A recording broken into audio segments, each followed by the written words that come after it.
Oh. Maybe if I stand up. This is your YouTube channel! Where's the link to your YouTube channel?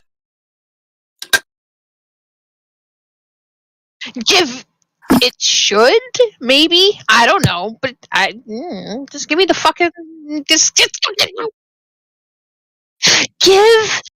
That's all it's been so far. Oh my god, what is your YouTube? Let me find your YouTube. I bet you I know what it is. It's your name. It's your name.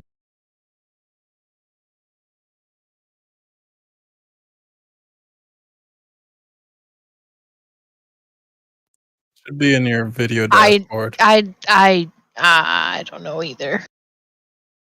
Is the link not in your address bar? I think I already ruined your stream. I'm pretty sure I cursed.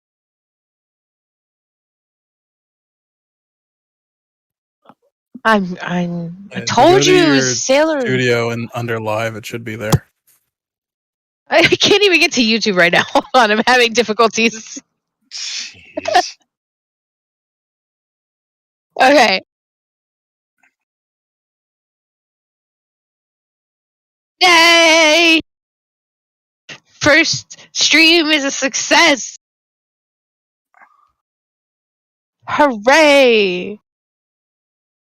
It says live stream isn't available right now. Yeah. What?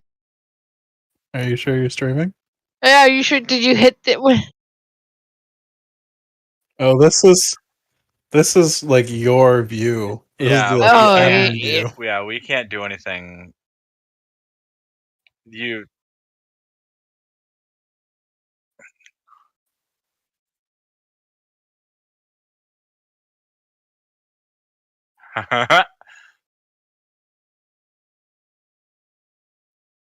Hooray!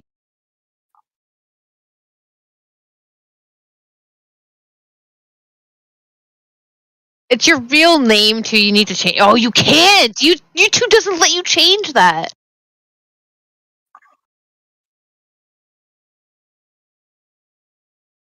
Okay. Thank goodness. And now that I'm allowed to, I'm not going to. But yeah, I know, right? I was just like, and she's not even gonna say anything. Yeah, now that we're. Oh, I hear God. Yeah, Raz. Yeah. Multiple What? Razes. Oh, I'm sorry. What? Yeah, I'm calling him on. I'm like, wait, I already heard this. Yeah. What's there's like the.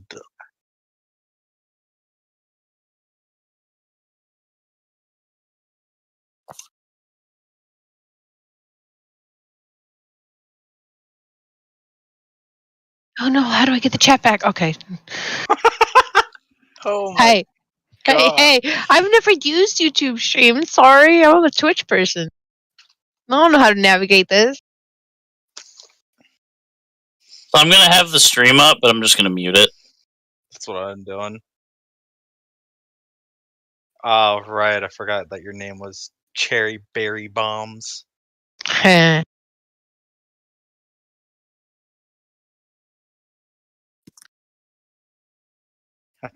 God damn it.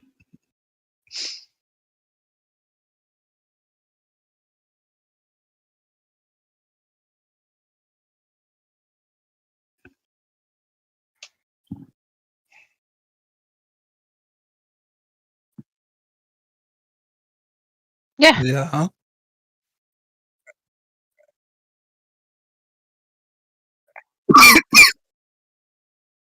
Yeah. Wait, is your YouTube really I Hate Wonderwalls? Hey, yes, it is. Fucking hate that goddamn song. That's right. He commented on one of my videos. I was like, "Wait, who is this?" And he's like, "By the way, it's Sid." I was like, "Oh, okay." Oh, mine's easy. Oh, I can't follow any of you. What? Oh, wait. Nope. I can block you though. Oh, I'm already words. They're very it. hard. I'm Believe already following.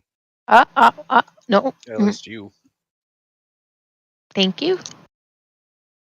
Like years. Thank you.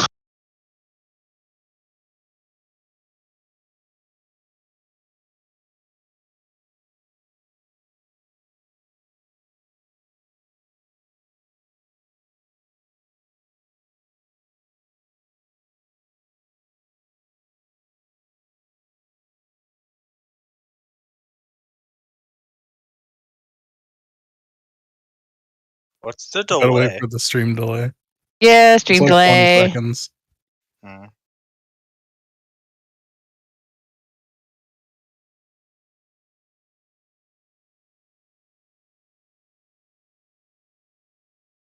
Mm-hmm. Maybe. Yeah, let's do this. Oh, I should have. Maybe.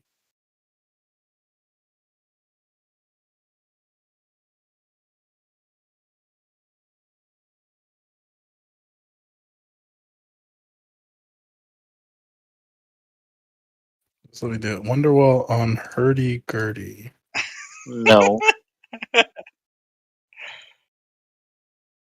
Are you really looking for this? Yeah. I mean, I found Pirates of the Caribbean on a hurdy-gurdy.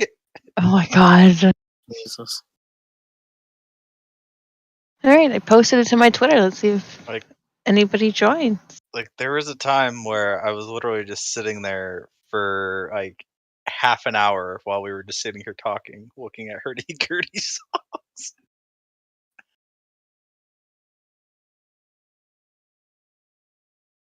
What, really? It's 7 minutes already? Okay, well, I'm ready. Yeah, I'm ready. Mm-hmm. Mm-hmm. Sit Are, down. are we going to do like introductions to who we are at the beginning of the stream so people know who's who? Yeah. Oh, this was just me asking an important question. Well, no, I think they should just figure it out themselves. Like we did. Well, I we mean, we it's didn't know who easy we for were. 3 of you. What do you What do you mean? mean it's easy for 3 of us? It's not my fault Moon's the only one with a personality, Amaril. Mm. Got a personality like a Something wet paper distinctive set. about my voice.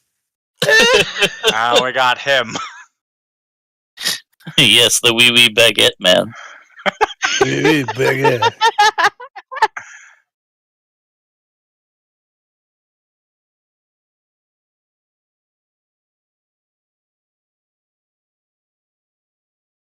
He's Oh, the so one in amazing. the lower left of the screen? Yeah, it looks Yeah. good. I like that. Oh, is it? Nice.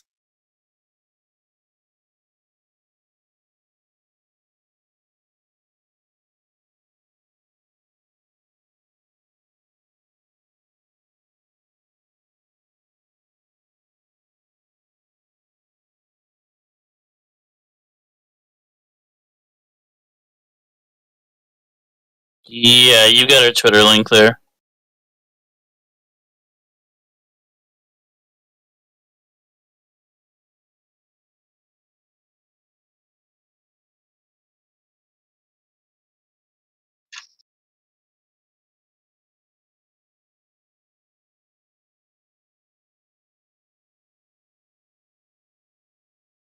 Yep. You can put the book and page number if you want it, but it's in the character info, in my character description.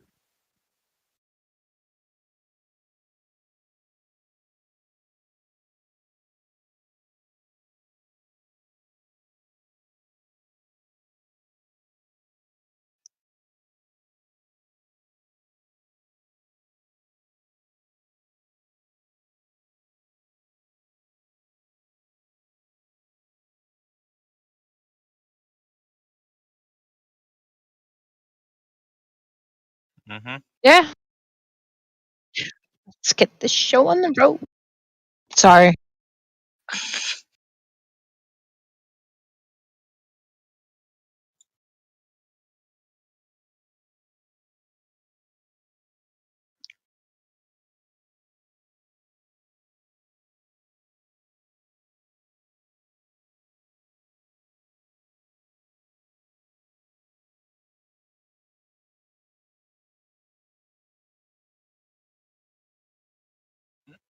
Yeah, it was the. Yeah, it was. Yeah, that thing. Yep. Yes.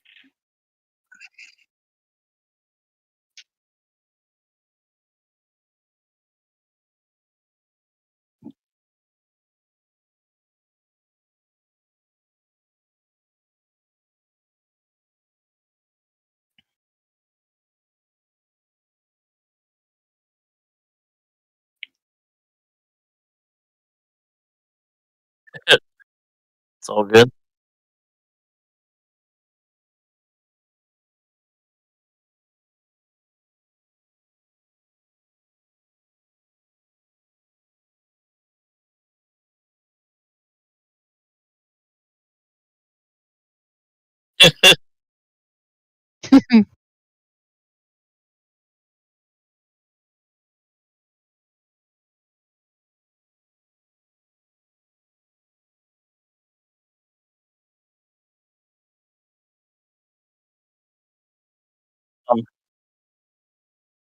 Real quick, out of the game for a second.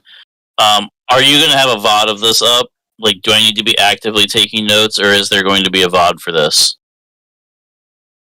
Oh, you're not going to take notes anymore for the notebook? No, I'm just asking that way. Like, do I need to actively take notes? Like, do I need to take them as we go, or can I take like looser ones and fill it in? Like, go back and watch and fill it in.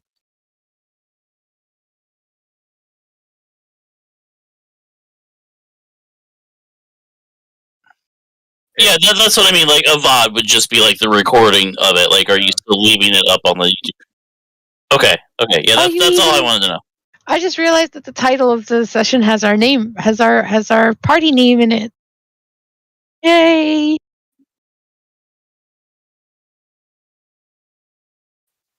Oh, it does. Yeah, I didn't even. Sorry. I was still under the impression we were. Val, I don't think your mic is transmitting to the stream.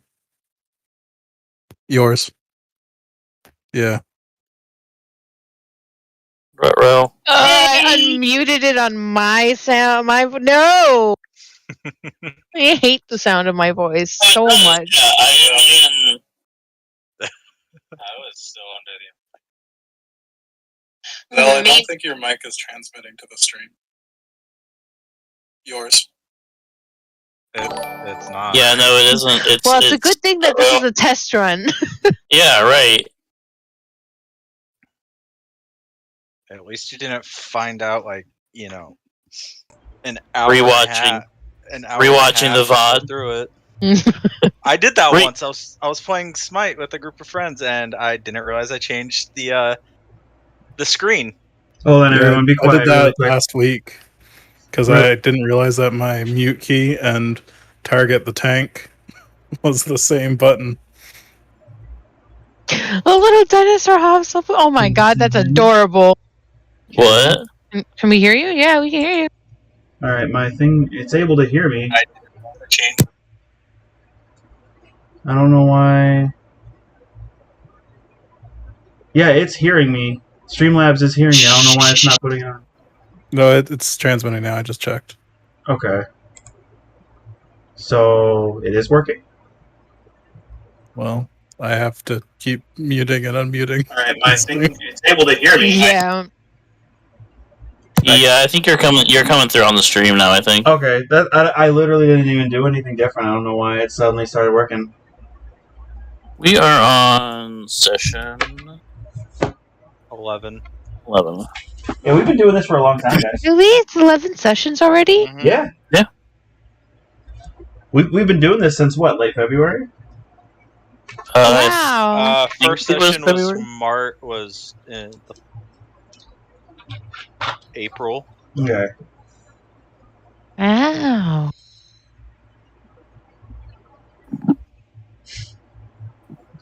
Alright, so yeah, that's weird it's showing that my mic can someone check to see if it's been picking me up this whole time? Because my screen is showing me that.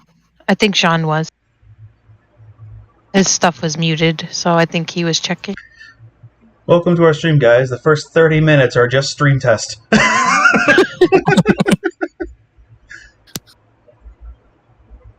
I mean, there's no other way to really Yeah. test. Yeah, it's ending now. Okay, cool. Sorry about that, guys. I really don't know. Like I said, I pressed no new buttons on Streamlabs. It just suddenly started working. That's super weird. All right, that's fine. I'm glad that that's fixed. I have absolutely no idea what was missed or not in the stream, so whatever is said from this point on, if anyone ever watches in the future, sorry. I don't think we'll be able to listen to is the problem. Yeah. I just happened to check on a whim. Well, no, on Streamlabs, it shows the audio levels. Like, okay, so really quick, I'm going to go through everyone one by one. Pipa, say something. Yeah. Jean. Hi. Jean. Hello. I'm still not used to that being my name. Okay. Amaril. Yo. Looming Moon. Marl has the personality of a wet paper sack. That's just mean. Looming Moon's gonna lose his tail. Looming Moon, can you turn down the sensitivity on your mic like by a smidge? Settings. Is that an accessibility? No. Voice and video. Voice and Be user settings, voice and video. Yeah. The output? Yeah. Yes. Jean, Input you volume. Jean, you for the tuned mic. by just a smidge just to be safe, because only occasionally does it like really hit a lot. How about now? A little more. Now? Hello. Say a full sentence. Amaril something something paper sack. You are like 99% in the red. Like, too loud. What the heck's happening here? Make sure it's your input volume, not output volume. It's labeled backwards on Discord. Gotcha. How about now? Say a longer sentence for me. Say a longer sentence for me. Thank you. That's perfect. Jean, can you do it again real quick too? Having mic issues? Start a test and say something fun. We'll play your voice back to you. Yours is perfect. Thank you. Okay. I think we're all good. I think. I believe we are. And yep. Okay, cool. Mine's all fixed too. I can control just mine from the thing, but all of you are under one tab, so it's kind of difficult. Yeah. You should also be able to adjust us right in Discord as well. Yeah. You are correct. I didn't even think of that. I'm not used to dual monitors. I keep forgetting there's another screen to my right, and then there's another one to my Look at me putting my degree to use. Beautiful. Are you? What's your degree? I have a degree in music. Oh, yeah, that works. All right, so I guess I'll do this again. Sorry about that, guys. Is everyone ready? Yep. Last time you guys beat the living crap out of a... Wait, what? Nothing. Sorry. Last time you guys beat the living crap out of a Mind Flayer, you headed back. After a few more longer talks with Val as well, you found out you now have a bag of holding. You have a lot of money now, too. A lot more than you had, at least. You explored Magic District a little bit, looking for, like, magic stuff for Amaril. You went around looking for, like, anyone that might be able to supply wood for Jean's hurdy-gurdy. You met a couple of druids. One of them has now made it so Looming Moon is convinced he is part druid as well, due to some little sneaky antics. And then you guys all just went back to the inn, relaxed, and went to sleep. Really, it was a really, really long session, but somehow I managed to surmise it in only 10 seconds. Is there any questions, comments, or important things you guys think I missed out on that you guys might be important to bring up? No. I can go. All good? I so. believe so. All right, cool. Wow. Wait. Moon is way too low. Moon is way too low. Yeah. I was talking kind of quietly. Am I still too low? Tiny bit. Maybe I can turn you up though. Yeah, we should be able to turn them up independently. I mean, I've got the input volume at No. 65%. Put it at Turn it up. 70. Okay. 70? Okay. How about now? Is that good? I'm still gonna turn you up a smidge. So Man, there. As long as it's not messing with the... No, because then I can just turn you up, but you still need to be high enough so the stream can hear you. Right. we'll have to like figure out the exact thing we need for everyone. You're all just gonna need to write down your personal settings, what you did. Okay. We all good? Yeah. Okay, cool. Oh, All right, so you guys are all back at the inn. You guys never set any sort of sleeping arrangements, so I'm honestly not sure if you guys would have chosen like separate rooms or if you're like so a couple of you are sharing a room or whatnot. I thought we all just bunk like the friends that we are. yeah, we just sleep in a pile. Yeah. Nice big cuddle puddle. Well, congrats! It's on the internet. It's canon now. I don't think Amaril's gonna like that. I think Amaril will be the only one who doesn't like that. It's also going in the notes. Space. We sleep in a... Oh, I'm gonna capitalize that. Cuddle puddle. Cuddle. Um, Gotta stay warm somehow. Right. I got blankets. See, Moon gets it. make like pillow forts and whatnot. Hang up blankets and whatnot, the mattresses, like when you're a little kid, or adults, because adults do that too. Because some adults are actually cool. Because who says that's for kids? Exactly. Who says that stuff is just for kids?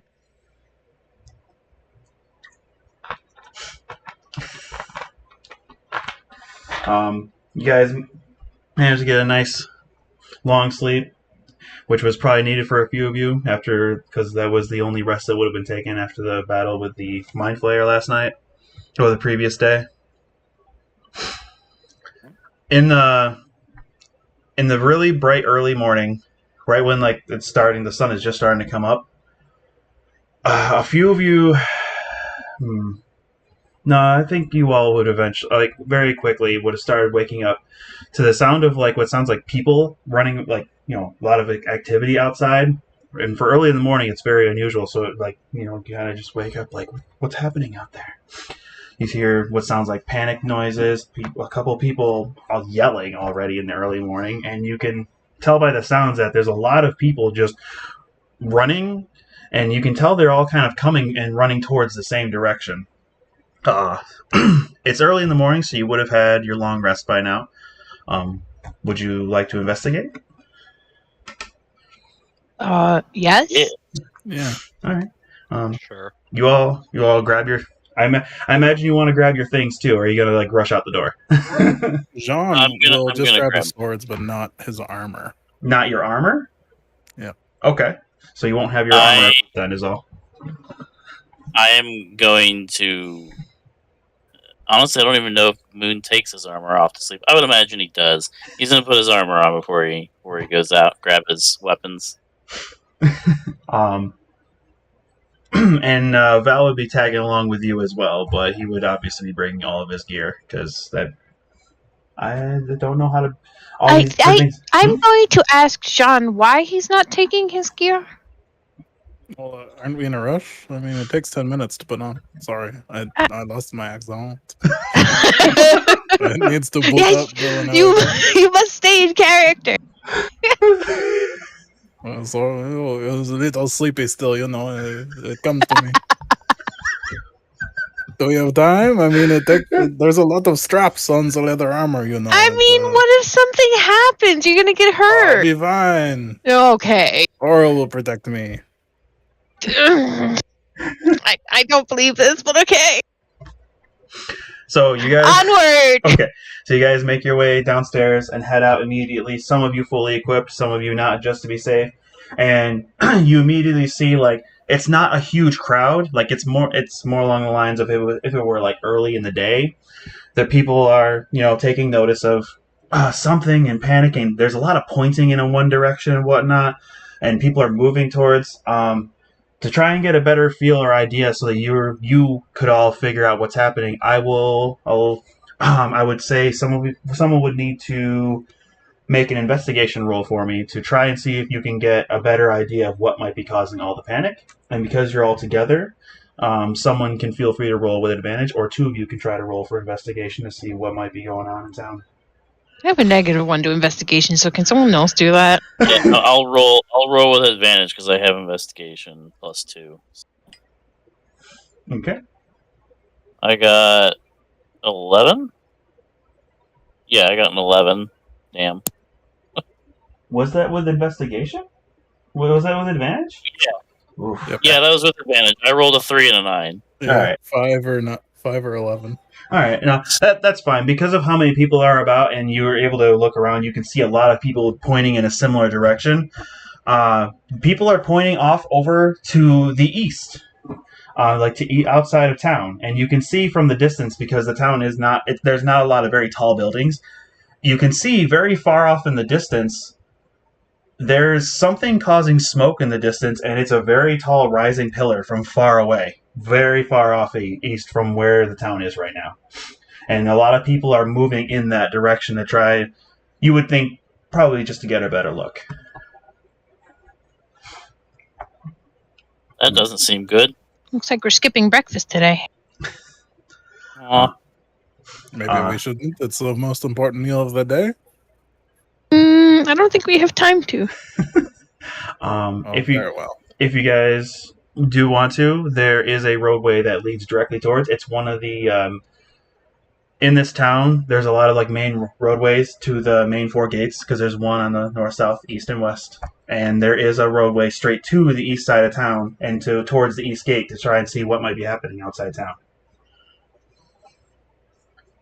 Just to let you guys know the layout for you if you want to plan what to do. How far away is very far away? Like a rough estimate. It is miles, definitely or? It is definitely something far off in the distance, but you also have to keep in mind, again, it's some sort of smokestack, as if something's burning, but you're in the middle of a desert, so what could be causing that? Like, this town's in the middle of the desert part of the region. Probably the sun. The sun. A very big telescope.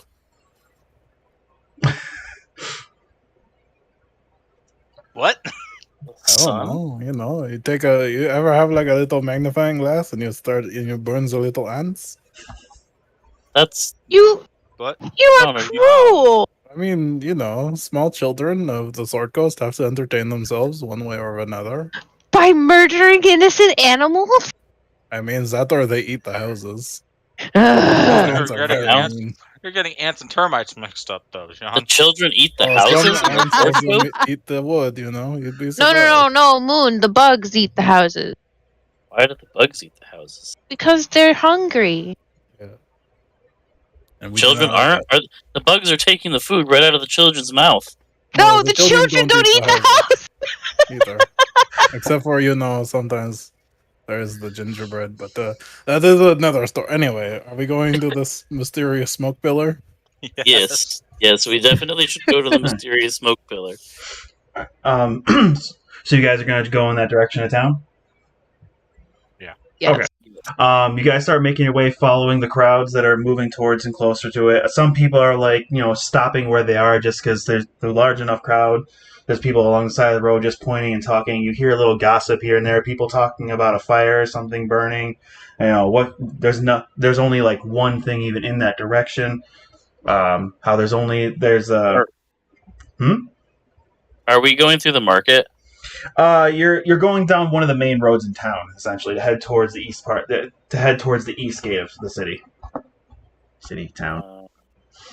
Just gonna grab a random piece of fruit that's Okay. available. Okay, there would definitely be a few shopping carts out already for the day from shopkeepers that were getting ready and whatnot. You could, you want to just nab one? I'm gonna just nab one. They seem distracted. All right. Well, no, you are correct. So if you want to just quickly nab one, I'd let you roll a stealth with advantage to try and just nab one on your way down the road. No, don't do that. Okay. Don't steal. It's just one piece of fruit. It's fine. Okay, well, if he manages to steal, Pipa is going to leave 1 coin 29. You are a ghost. Pipa is going to quietly leave a coin on the merchant's vendor. Hold on. No, Wait, I need to ask him a question before you can do that. Why? Would you have said anything to any members of your party about this? No. Moon's just gonna grab the fruit. He's just I would have grabbing. noticed it. Then no. Oh, you want a perception roll then? Oh my god! Fine. Fine. You don't have advantage on this though. God damn it!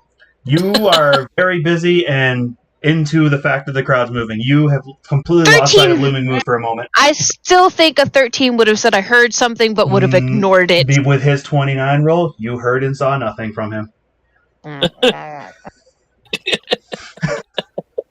Like whatever. The top difficulty for rolls is like a 30 or higher, so the fact that he got 29 is insane for your guys' level. You saw nothing.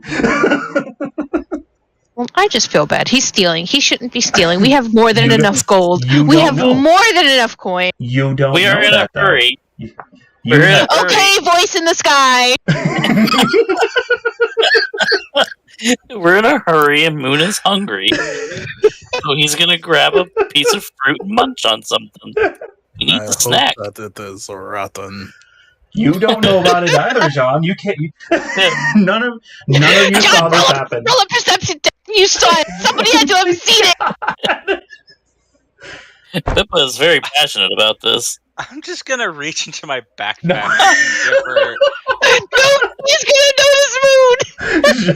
Jean, sorry, Jean. With a 2, all you see is people around you. You're too distracted. No, you Jean's haven't even... at the front, leading all of you. He's not looking behind him. So, Looming Moon manages to steal a piece of fruit and is munching, as the rest of the crowd sees absolutely nothing, but sees that there is something happening that is drawing the crowd of all these people in town. Moving on. You guys are making your way down the roadway, and the group's starting to get a little more condensed. You're towards the gate of the town, and you see like what looks like a couple armed guards sitting around the gate, also keeping an eye out by the door. You see a couple stand it's almost like a bit of a wall right here. There's a couple of small towers, more like perches almost, and there's one guard in the one to the right and 2 on the other side, and every one of them are just looking out. There's one guard at the front of the crowd of people just trying to say, stay back, we're trying to figure it out, but they're just trying to keep a little bit of control so the crowd isn't getting a little rowdy. During all this, all of you would have managed to be able to sneak your way up towards the front, the whole party, to try and get a closer eye. Looming Moon, I will say that since you're from this area, and you're from relatively this part of the world, you would know for a fact that this smoke cloud in the distance, there's only one thing in that direction in the town that could even remotely close to cause something like that type of smoke cloud or burn that far off. Very far off in the distance in that direction is your home. It is the only thing out there, aside from trade routes, between your home and the city.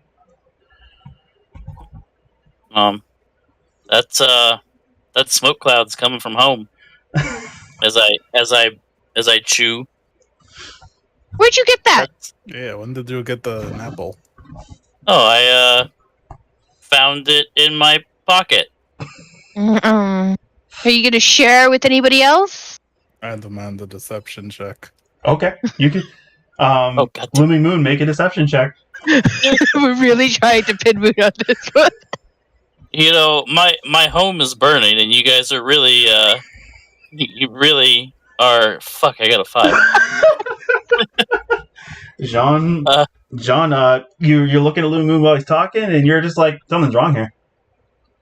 Yeah, I'm sure. Anyway, you're sure that's your home? Well, I mean, that is the general direction of my home. Maybe somebody didn't put out their fire. Maybe a pretty big fire did not put out. Yeah, I mean, all it takes is a single ember. While you guys are having this little discussion, you hear a little more of the noise seems to be getting a little louder around you, mostly because of a few people right by you going, look, and then you look out. If you see beyond the gate, there is a single horse making its way kind of slowly towards the gate, and it's hard to really tell, but it looks like there is something on its back. It's coming closer to the town, and a couple of the guards look a little nervous about it. If any of you would like to make any sort of perception check to try and make out what it might be. I will. You said it's a horse that's It's coming? a horse with something on its back. Hey guys, okay. a horse. Yeah, a horse. Horse. You got a new beast form, Pipa. Oh, yay! Wait, I thought I saw a horse already. You did. I was making a joke. Oh, okay. Can I roll perception? Yeah, sure. One more if you can. 17. It looks okay. So Amaril, you're able to make out with your elven vision there. You're able to see a little clearer, a little further out. You can see there's a person of some sort on its back, slouched over, basically leaning against the horse so heavily that there's no way to make out the face because this person's clearly face down, like almost laying down on this horse.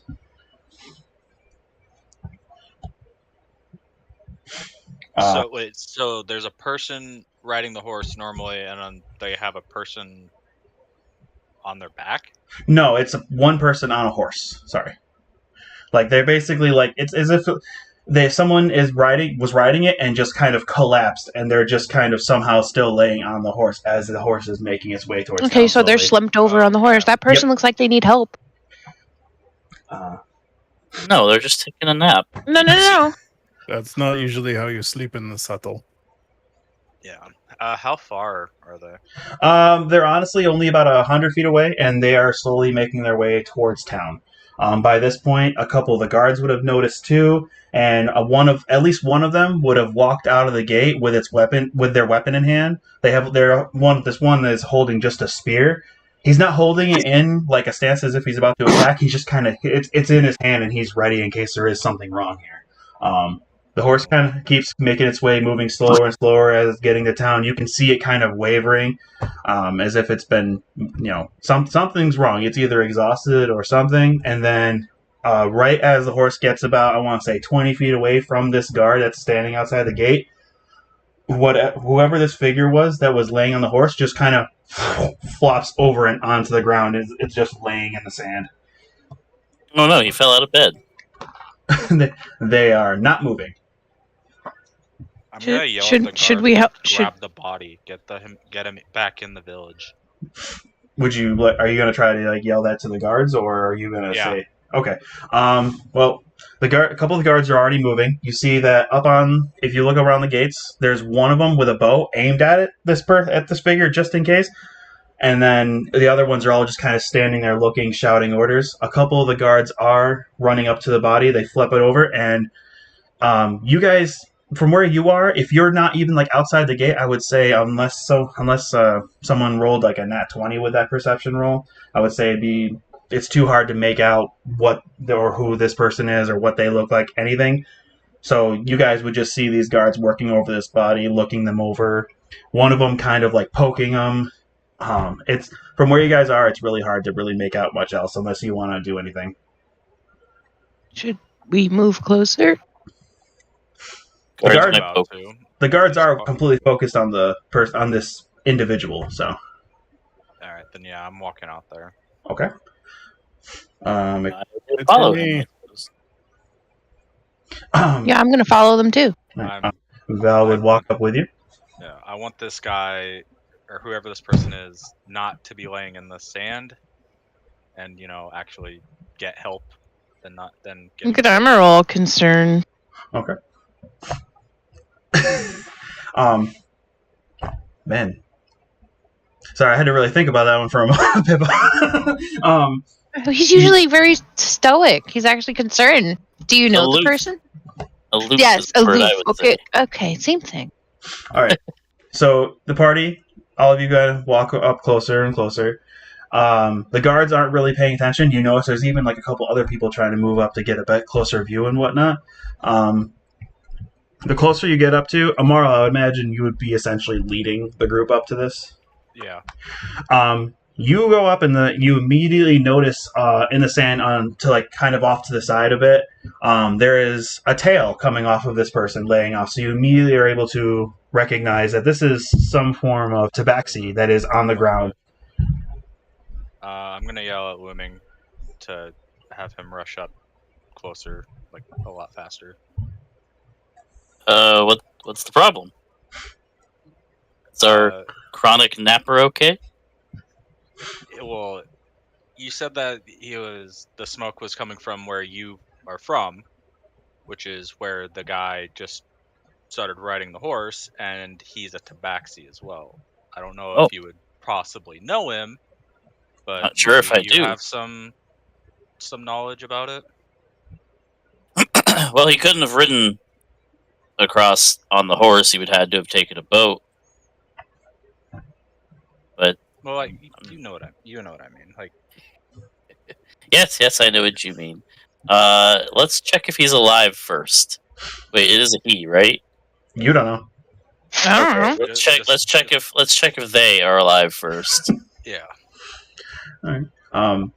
You guys make your way closer. The two guards that are like there with the person with this individual, man. Sorry, for some reason I'm like out of breath today.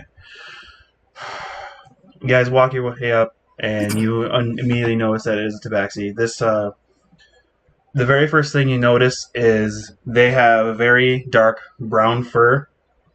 They were wearing a cloak, but it's like kind of half, like they're kind of half laying on the cloak and half like, you know, only like one of their ears is sticking out.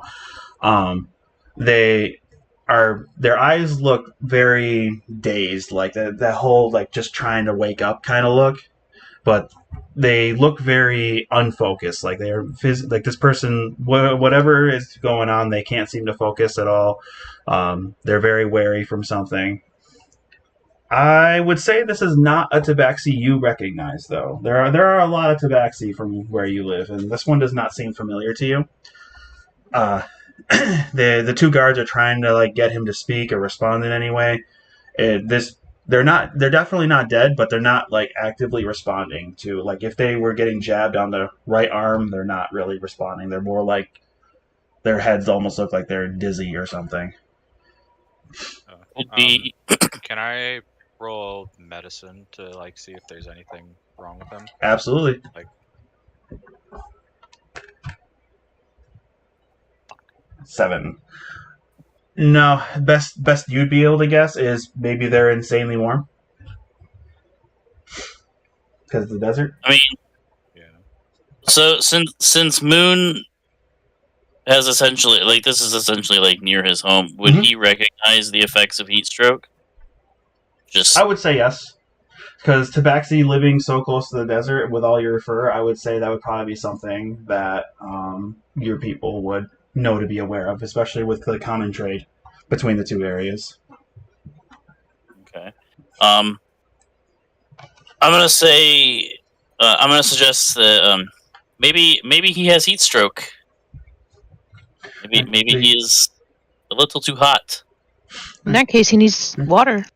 And shade. The two guards go to try to prop up this tabaxi, and the very first thing that's noticed is there's a mark in the sand underneath where they were.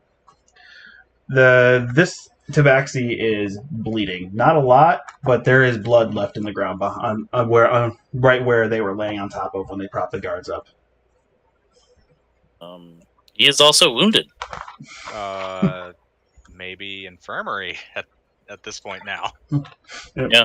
They get it somewhere that's as cool as can be.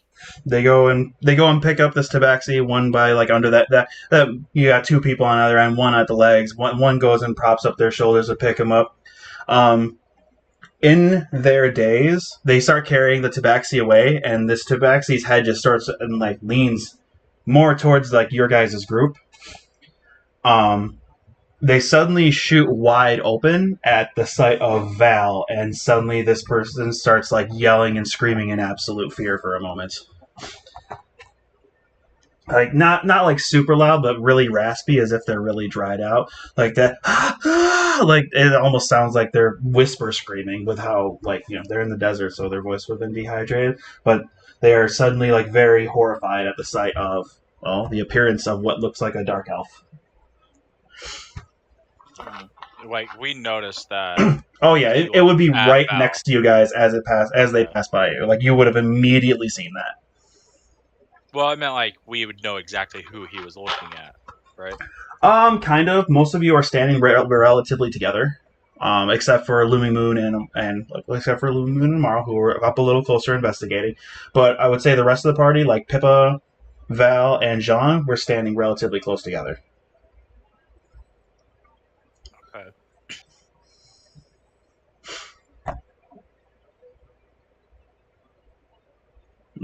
I was gonna see if you guys were gonna do anything.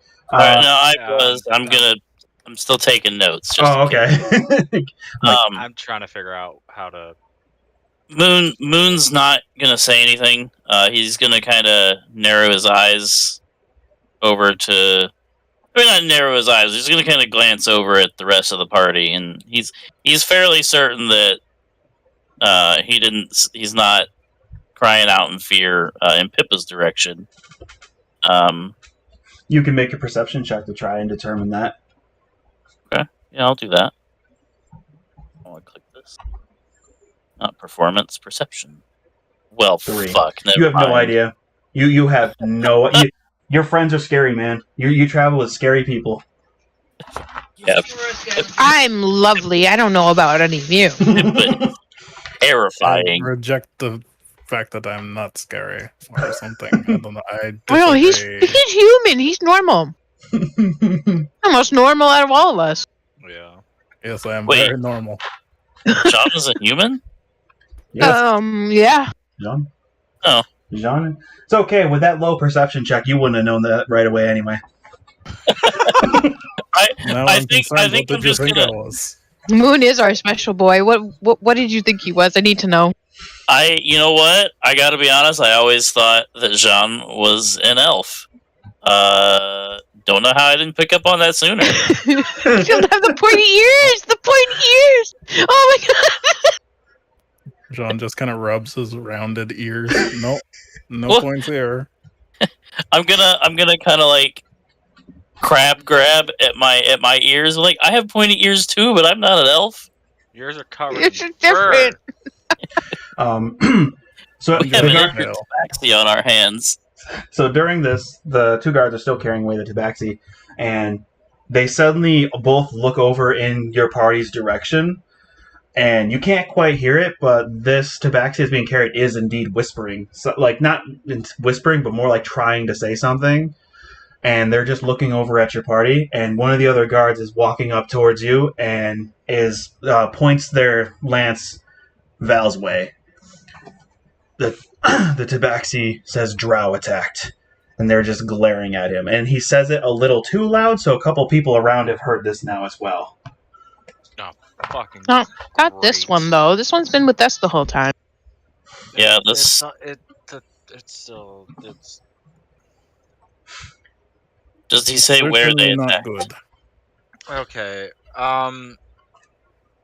I say that the party goes, except for Val. Val can stay outside the building. The rest of us go to the infirmary, ask him questions, get some more information, and then have the guards deal with crowd control, make sure that no panic in the street, like try to control that. Yeah, but Val shouldn't have to stay out. He's part of the group now. We don't want this guy to freak out more, though. Yes. Yeah, he but is this guy part of the didn't- group, but his presence might not be any help to us. Yeah, So- it might cause some like mental stuff with him. So I know you're saying what you would want to happen. What is it you're trying to do right now, though? Because like at this moment, like none of you are like most of you are outside the town gate still when this one Maybe single guard is facing. So, are you gonna try? No, but Like, are you gonna try and are you saying you want to try and like put out a calming, like calm this guy down and assure him and basically relay this plan to him for what I you're willing to think deal with? that's what we're To the trying to guard- do and to figure the it guard. out. Okay. Yeah, to Okay. the guard. Okay, so Well, I I'll- wonder. I if will went ahead need... and prepared the spell. What? Looking at my spells. Okay. No, I did not prepare it. I will say that if that's the type of thing you want to happen, I will need a form of persuasion to count, because you're in an area, and up till now, this Val's the only drow you've even seen in this area. So there's not exactly like any major presence of them like in Modessa there were. So you would need to very quickly either find a way to calm this down right now, or try to persuade them. So I will allow like a persuasion check to try and just allow all those things you wanted to happen to just simply happen. All right. And you can get help too. Do you want us 13. all to do a persuasion check? For any sort of check, I will allow one person with advantage, or for two people to do it if the party's assisting in any way. Because I don't want everyone to roll. You know what I mean? Yeah. Right. Never So, mind. That's what I was I gonna have Oh. expertise in persuasion if you want. I go do for it. too. So Yeah, that's never- why. However you guys want to do it, because I imagine all of you would be trying to do this together, right? Yeah. Yeah. Well, Okay. Yeah. So one of you can definitely feel free to roll alongside of Amaril, since Amaril's I the think one. Pipa would be more of the one to speak up. Okay. Okay, so I will allow Amaril and Pipa to roll. The God probably damn it. least scariest. Oh. What do you Yeah, mean? that's Damn 21. it! That's 21. Yeah. Sorry. Very good roll. Look, I saw the 13 first. That is It's the same that I rolled. far more than what you'd need. So the situation is really tense immediately. There's already suspicion. People are seeing these two guards carry away a person that is clearly hurt and terrified of some being. A couple of them heard the phrase. This guard comes over and just says, "A drow attacked." He says it a little too loudly. You manage to go up to him and immediately calm him and convince him fully that this drow has been with you guys all night. There is still sweat from a cuddle puddle in an inn if you gotta go check. Gross. That was too much information. Well, if he knows we cuddle, then he knows he's nice. You guys managed to convince that he's been with you for the entirety of the past couple days, in fact, even though it's physically impossible. And you managed to calm down the one single guard, but he's still kind of, leering. He's still a little wary of this. You convince him to let you you convince him to let you follow all of them to the infirmary, to try and maybe gauge better what's going on. Obviously, it's very obvious you're a group of adventurers, so they allow it. So you manage to follow these two into a small little... It's not a very big infirmary. It's a very small place. There's a couple little private sets of curtains. And they have the tabaxi laid down in one. They are taking away some of the ripped up and worn out clothes. They do indeed find several wounds. They have given this tabaxi water, so they're breathing a little easier. And you were allowed to join them. What else was it you were trying to establish, Amaril?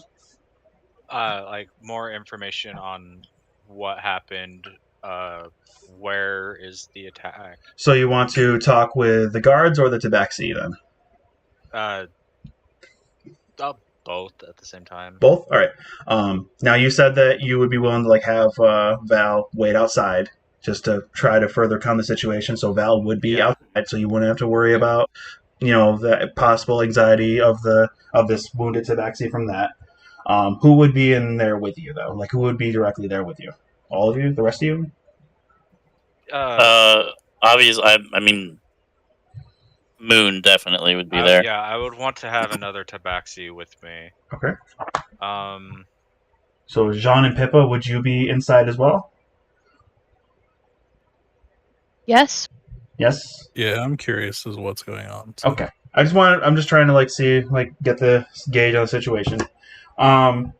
You're all in there with him. The only guard there is now is outside, basically kind of the whole leaning against the wall, trying to seem like everything's fine, but every now and then making sure to glance and keep an eye on Val, because even though you've persuaded them, it's still a bit of a rocky mental situation. Still on edge. Yeah, they're still on edge. So you guys are inside. There are no guards. There's a couple clerics in there that have tended.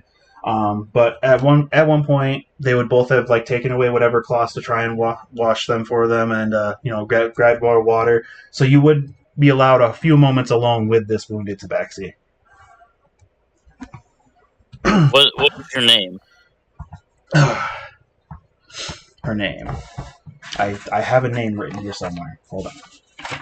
Oh, it's a her? Yes. I think it was. I think I have the wrong notebook. Did I write it in here? Oh God.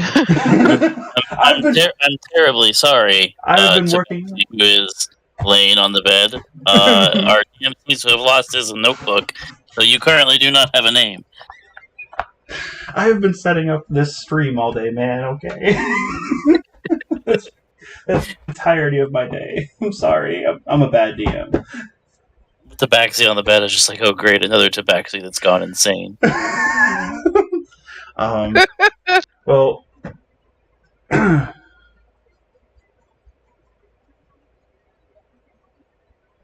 my god, I can't remember what I made it. I planned this all on Monday. I'm sorry, guys. I really can't remember. I mean, I would just say the tabaxi would just kind of look over at you, still starting to breathe a little easier. Like instead of the like, or like trying to desperately grab in air from the heat and the sun and the desert, they'd start breathing a little easier, looking over at you, and they would definitely tell you whatever their name is.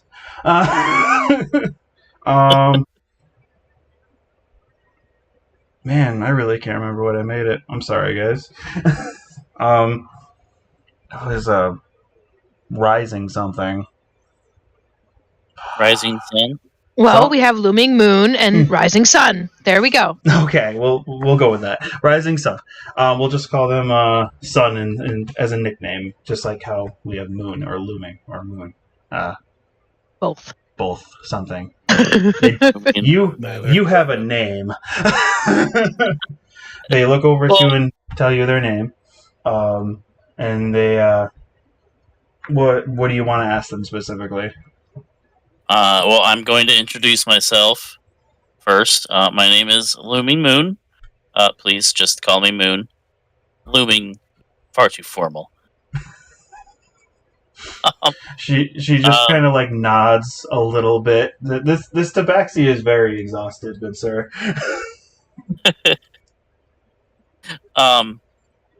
So you say that the drow attacked. Where on the island did they attack? I can't really do a raspy voice right now. She informs you that over the course of the night, there were a few hunting parties from the Sun Tribe, from the northern side of the island, that didn't return. They heard some shouts and screaming every now and then, but they assumed that it was just a few hunting parties out here doing that or fishing, because the Sun Village to the north lives on. On this set of islands. There's one island just outside of the crescent shape that these islands fall in, and that's where they're from. So there's usually some fishing activity going on as well. So no one really thought anything of it. But none of the hunters or anyone that was doing anything over the course of the night ever returned. When this particular tabaxi woke up, they woke up to this was basically, they're explaining to you the previous day. Sorry. They woke up yesterday to the smells of something burning. They woke up and realized that it was incredibly bright in their area. So they went outside and realized that a couple of the small buildings in their village were burning. She went outside, and there were a few tabaxi around trying to put out some flames, trying to figure out what had happened. And from one of the burning buildings, a figure came out and just lunged at one of the tabaxi trying to help, and stabbed them right through with a short sword of some sort. At that time, a few other people from around started screaming, and there were people in black hoods, or in black, white, purple, green, all different sorts of colored hoods and cloaks that came out of essentially from whatever shadows they could find under houses. And you saw that some were walking out of houses with like blood on their outfits already, as if they'd already attacked people. Very suddenly and quickly, the tabaxi of this village were being slaughtered. Several, I want to say maybe 10 to maybe a little more than a dozen, were able to immediately run, and they managed to get out, and they on their way, obviously some drow followed, and a few of them were a few of the people that escaped with them were attacked on the way. As they left, these islands are relatively flat for the most part, so it's very easy to see from one island to the next if you're along a shoreline. They were able to see that towards the southern side of the islands, something similar was happening as well. There were some flames here and there. You heard there was a lot of panicking. There were boats out with some people on them. So over the course of a night and day, drow suddenly came and were just killing everyone and everything. As the day progressed, then the following night progressed, as they were trying to hide. More and more of the forests around the islands were getting burned. You heard more cries, screams for help. People making it to the main western shoreline. And she lets you know that of the almost couple dozen total tabaxi that managed to get together to head for the western side to try to escape, to try and make it to the shoreline, to sail away to get help, that she is the only one who made it out of those several dozen. So it is over the course of the night's travel. Obviously, the drow must have continued to burn down the forests, and they are definitely doing something specific must be burning on those islands for it to be quite so drastic. But essentially, everything is being razed to the ground in the tabaxi homeland.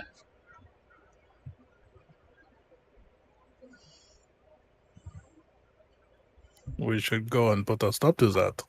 Yeah, we should probably leave immediately. Was it just drow? Or was there like other stuff, like, I don't know, creatures, stuff like that? I would say in the midst of the panic, the only thing that would have been noticed was only a couple were able to be specifically seen, and they were drow. There were other figures there, but that was the only type of figure they could personally make out in the panic. So this sounds was like... Could you make out anything that was said? I would say she would not understand the drow language.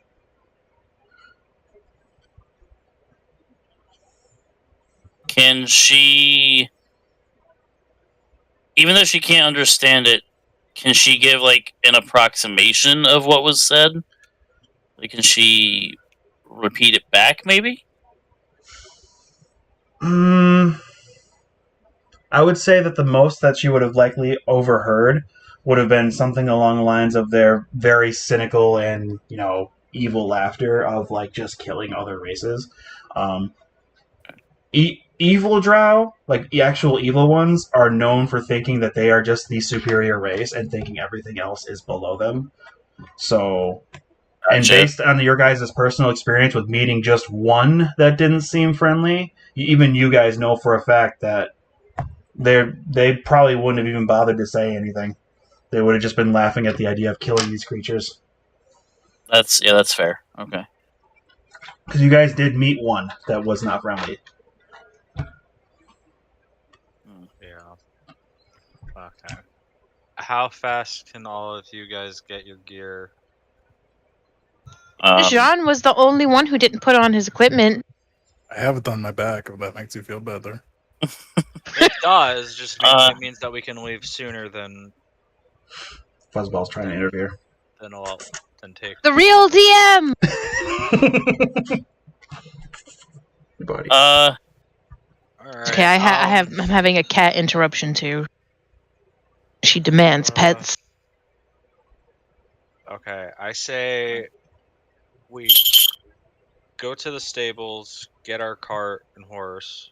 Mm-hmm. We should go to the market, pick up some small provisions, and then start heading towards the shore to get over to the island.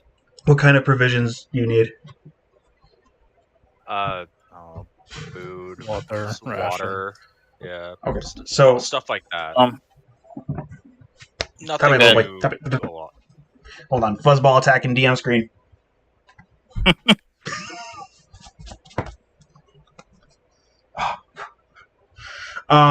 So I will say you guys will. So you guys want to go back and theoretically gather gear? Is that one thing you said? No, No? Gene, Okay. Sean apparently- has his gear Okay. with him. He just Okay. needs to put it on. I'm just Yeah, just trying to put it on. Okay, I misunderstood then. You will need to inform Val about this. You will need to gather. I would say you would definitely be able to gather supplies on the way to the carriages. And you can head out whenever you want because it is very early in the day. So there is, I would say it would take maybe 4 or 5 hours max to theoretically straight run for the shore that leads to Looming Moon's home. Okay. That should be fine because once it gets really hot, it's gonna take a lot longer. And also keep in mind you're heading for the shore where there's water and Looming Moon's home is on like theoretically a tropical set of islands. So Okay. Yeah. Still working I'm on gonna that for you. That's fine. It's okay because I'm still ironing out some details with Moon stuff. Okay. Do we So- want to ask if we can bring if the city has enough, if we can bring a small regiment or platoon of guards with us? There is a guard directly outside still watching Val, basically, so you could easily communicate that to him. Yeah. I do have a question outside of the game. Is any of my lore stuff going to become relevant Yep. in this session? Oh Fuck. no. Oh, okay. I mean, Because I said, I don't. No. I know where I'm taking his stuff. I just don't have it written down yet. I'll say no. None of the stuff that you are still fiddling with will be relevant today. Okay, I will definitely buckle down and get it done then. Okay. You will have Thank you for 2 clarifying. weeks. No, Yeah, thank you for clarifying. okay. I mean, if you I don't don't- set a deadline for it, I might not. I don't want to spoil anything. I don't know how to answer that kind of question without directly spoiling. No, I will. no, I you tell answered what, it for me. Here's my most honest answer. There's a 90% chance no. Okay, I'm still going to get it done regardless. Okay. Yeah. It's all good. I wouldn't worry about it today. Don't worry. We can talk about it later. But yes, you could easily communicate that to the guard to try and organize some sort of regiment. Try to figure something out. Is that what? I'm going to. Oh, sorry. I thought you were finished. No, I'm just trying to. So you want to gather supplies, get the carriage, and alert a guard, basically, right? To see if we can get a small regiment or Okay. group of guards to come with us. You want them to come with you? Yeah, because we don't know how many there are there. Okay, that's fair. All right. Moon already has his stuff because he grabbed it Mhm. before we left the inn. Mhm. He's going to stay and speak with Sun a little more Okay. and to reassure her that we're gonna get to the bottom of what's happening and take care of this. She does seem to relax a little bit. There's obviously still a lot of panic in her, and still very just exhausted. Is she aware? Does she doesn't know me, right? No, this is not a tabaxi Okay. you know. So you are Okay. from the southern tribe. She is from the northern one. So you two, there's I Yeah. mean, it's not a huge area, but you don't personally Right. know this one. Okay, I'm also going to convey to her that is my home as well. Mm-hmm. All right. You definitely can tell she's relaxed a little. So much so that she looks like she's about to pass out in front of you. It's okay. Get some rest. Hopefully when you wake up, this will all be sorted out.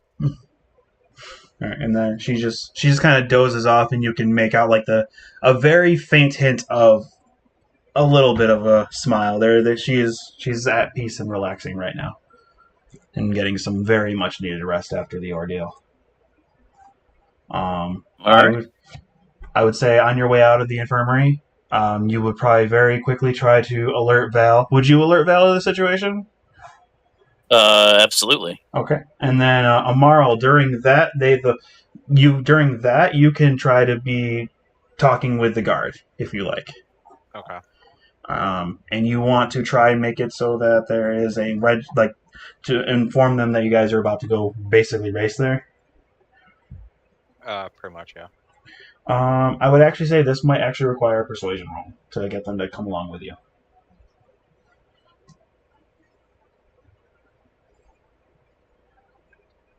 6. He definitely shows a little bit of concern. This guard is not very high ranked, though, so he would at best be able to inform you that it wouldn't be up to him, but he will spread the word. But he personally can't make any decisions. Who can make the decisions? I'm gonna tell him that he has about 10 minutes to go get his superior. Okay. So our group and him and the superior can talk about this. Okay. Are you allowed to be that bossy? Okay, never mind. He was only really keeping an eye on Val. So now that you're all with him now, he doesn't seem as concerned with him. And he looked like he was about to head out anyway. So he just kind of assures you that, yeah, well, I got to meet with such and such people anyway. So he'll go alert somebody and see what can be done.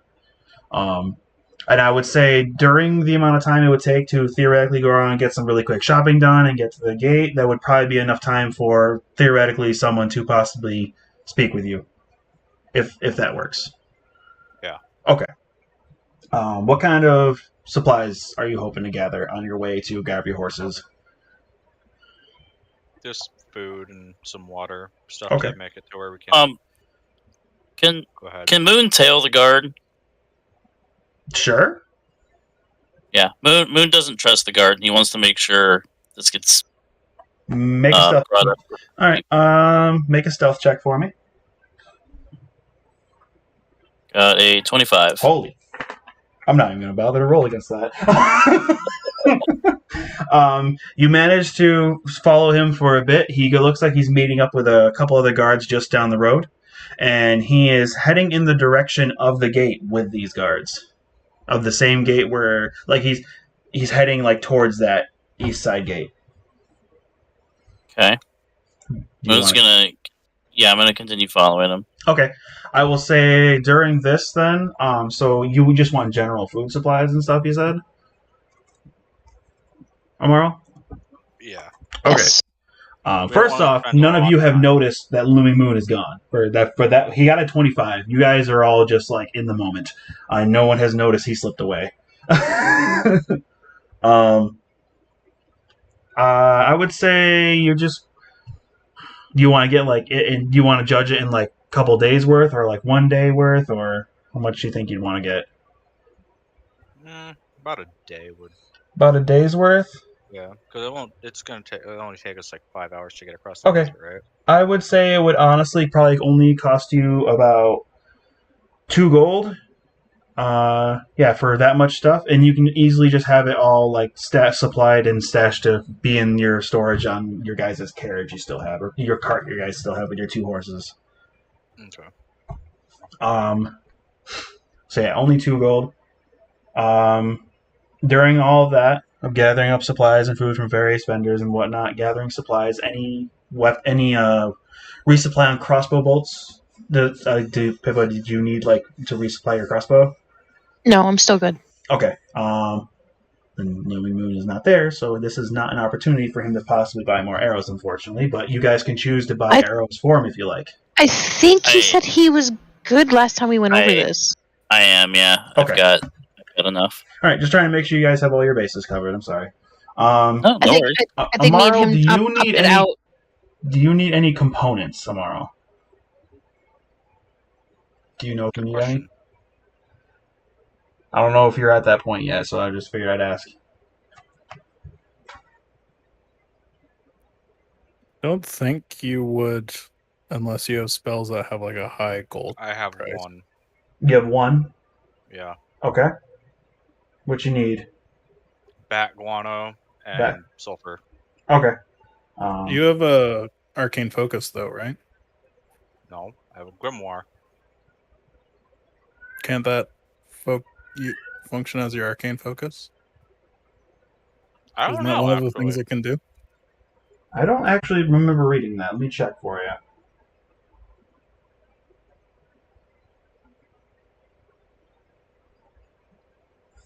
Because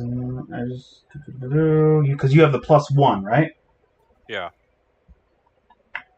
Oh, use it as a spellcasting focus for your wizard spells. Oh, okay. So you should be good then? If I don't Yeah. have to get the components, then yeah. Yeah, the only components that wouldn't cover would be any that have a specific gold cost, or if the component is destroyed in the casting of the spell. So would you like to gather some just in case then? Nah. Okay. Just wanted to double check. During all of this, you guys gathering supplies and heading towards the cart, Looming Moon, you with that high of a stealth roll, you would have realized that you followed them, the guard and his acquaintances now up to the gate, and they are definitely speaking with someone of higher up. You can't quite make out the conversation, but you see this person dressed in much fancier gear. I'll say, instead of like clothing, instead of like armor, like just their outfit looks like they're important. You see them pointing around a lot at specific things. You see like a couple troops gathering up a few pieces of gear and whatnot, and some packs. You get the feeling that something is being planned right now. I would say if you would want to, you can make a perception to get a better idea on what exactly is happening.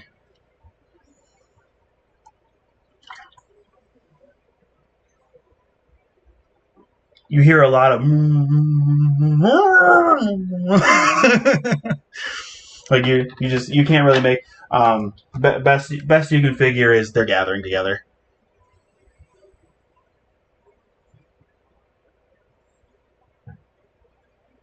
You good? Moon, you're muted. Do you know that? I must have hit left control or right control on my when I was typing stuff. Oops. Yeah, I will. I'll slip away back to the party. All right, you managed to find you basically. It's one of those things where your party's heading in the same general direction as you. Well, no, actually, no, they wouldn't. They'd be heading north for their cart. I'm sorry, that's my bad. So yeah, you'd head back. You guys definitely can just leave out the northern gate and then just head east, or you can take your cart through town. It's up to you. I mean, it doesn't really change much. You can exit the city, but just to give you an idea on where exactly you are right now, essentially. So you guys think you have all your things you need and whatnot, and now you're bringing Val along. You guys think you're all good? I think so. Mm-hmm. Okay. This is just Moon is going to ask the party if, when they gathered supplies, if they got some for any survivors we may come across. Do we have enough in that eventuality? So supplies for like healing and whatnot, essentially. Like, do we have water for people? Do we have can we heal them? Without using. I would say that because you bought 2 gold, roughly 2 days worth of general supplies, I would personally say yes, unless you guys would like to more dictate what exactly you bought. 2 gold is supposed to generally supply 2 days worth of stuff, though.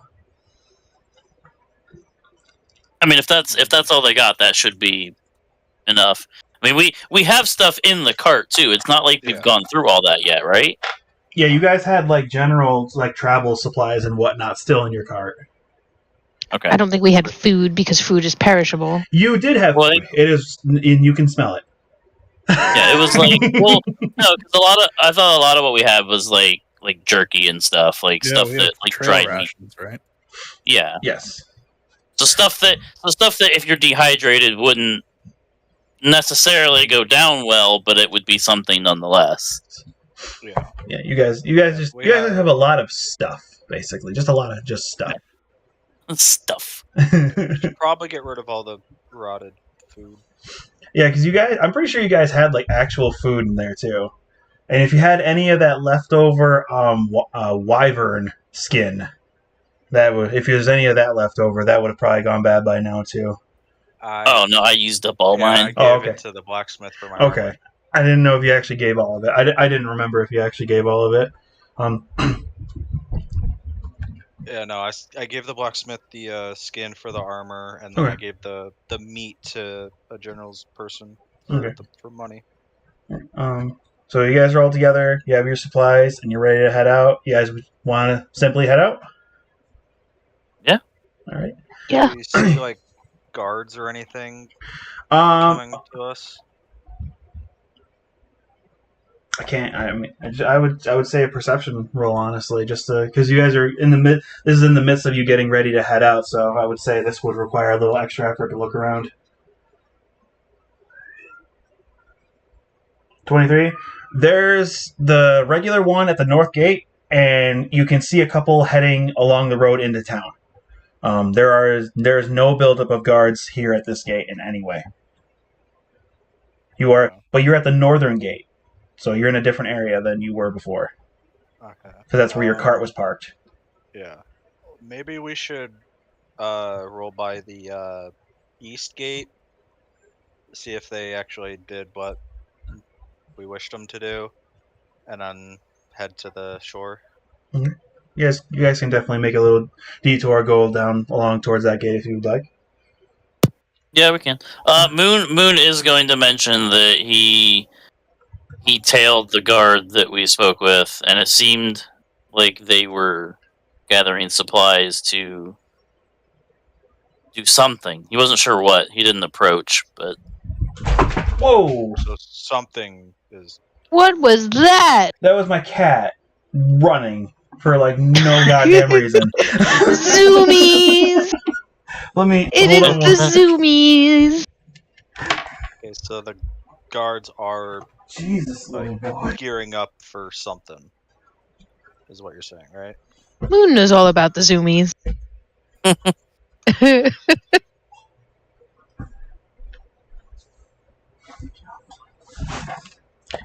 He unplugged my fan. Good job. What a shithead. Yeah, he's being just a rowdy brat right now. It's all good. Yeah, he's fine. Sorry about that, guys. Okay. It sounded like he fell. Huh? It sounded like he fell. No, that was him running. Like, that was literally just him sprinting across the room. He went full gallop there.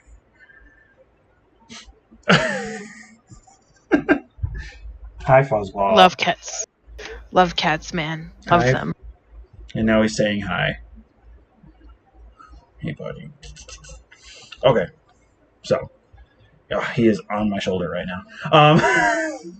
I'd say show me the baby, but... You want us... That's like... You know, because... That is 3 buttons I have to hit. No, you've got a whole setup going on. Yeah, it's all good. I got... eventually not as easy as it usually is. Well, it's... I'll explain it after the stream. But no, he is laying on my shoulder right now, so... So... Oh, I can show you guys. It just won't pop up on the stream, I don't think. Oh, yeah, I know. I just don't want to make it hard for you. So it's fine. Okay. Because you've got so much stuff on your screens. Yeah. Oh, jeez, that's a lot of stuff. Okay, so... You guys are on the cart. You are aware that the guards are at least active over there. My cat is eating my mic. Sorry. Stop it, kitty. That's a bad kitty. That's a bad kitty.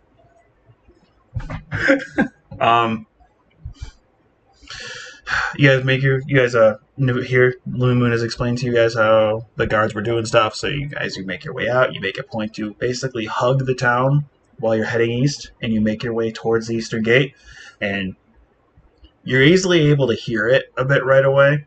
There are some guards getting together it looks like they are, and like you see a lot of horses and a couple carts of their own. They're looking like they're getting ready to head out somewhere.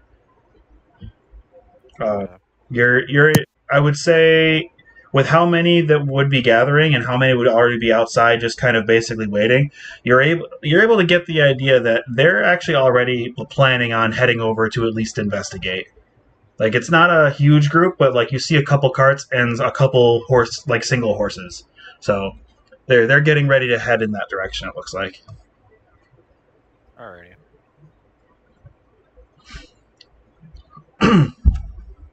So you got, I'm gonna hop off the wagon or the Okay. cart and walk up to them and ask if they're ready or whatnot.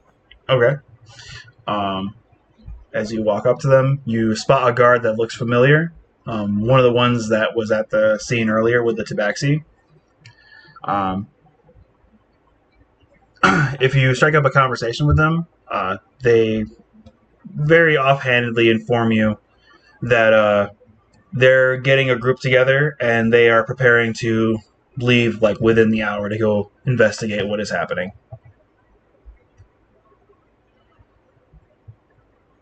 Okay. So like to put it in easier terms, let's say you guys headed out now, they wouldn't be far behind basically. Okay. Yeah, sorry. That was a bad time for notifications. Well, we're heading out now, so we can wait for you guys at the docks. It shouldn't be. You guys should possibly be able to see our cart still. Sounds good. I don't really know how else to really communicate that. That sounds like a solid plan. Yeah. See you in like 20 minutes, 30 minutes then. However long it takes you to fucking get there. Well, you gotta figure they're like a larger force, and they're like guards leaving like a city that like they're supposed to be there for. So they probably need time to make sure there's enough guards around the city in case there's trouble and whatnot. Yeah. Like it's kind of like if you're in your hometown and all the police are deciding to go investigate something in another town, they can't leave the town without police. That kind of thing. Yeah. So but they can again, I ask him how many he is possibly going to be bringing?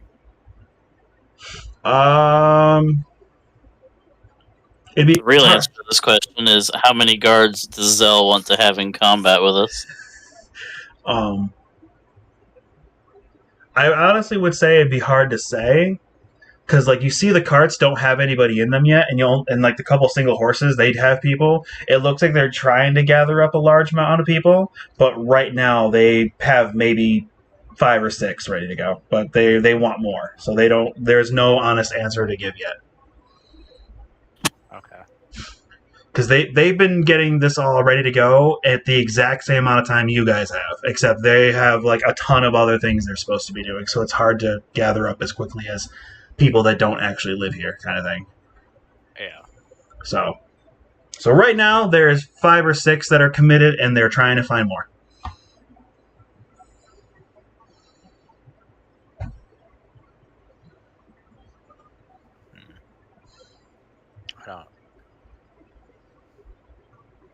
Yeah, the rest of the party can help too. With what? Yeah, with what?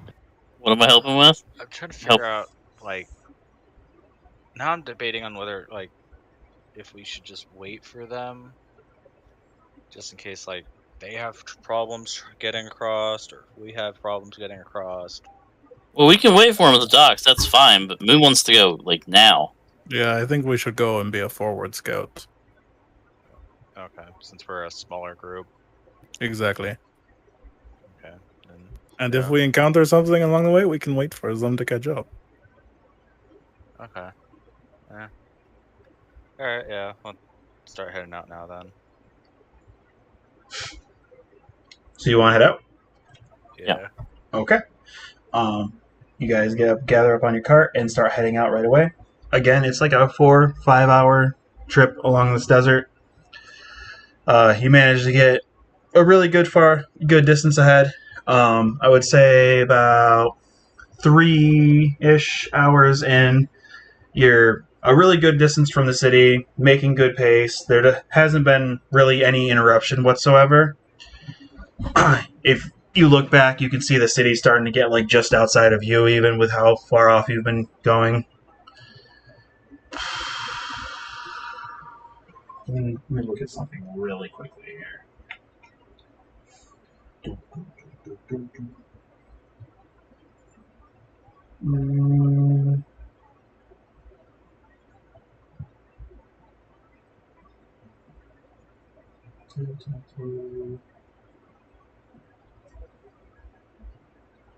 This does not want to load it up for some reason. I'm always fighting with my technology for some reason, guys. I don't understand it.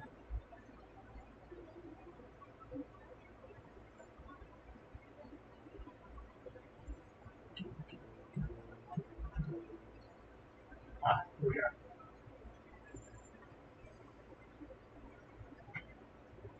Amaril.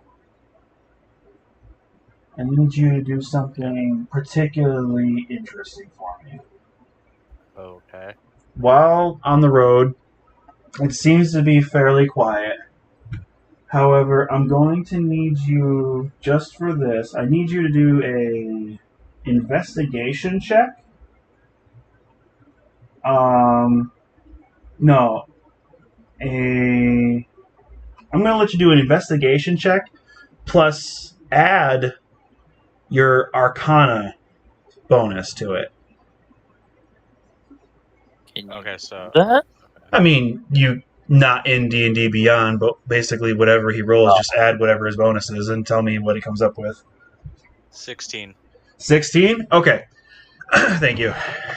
As you guys are making your way about, you're looking around, keeping an eye out in case there is any form of trouble.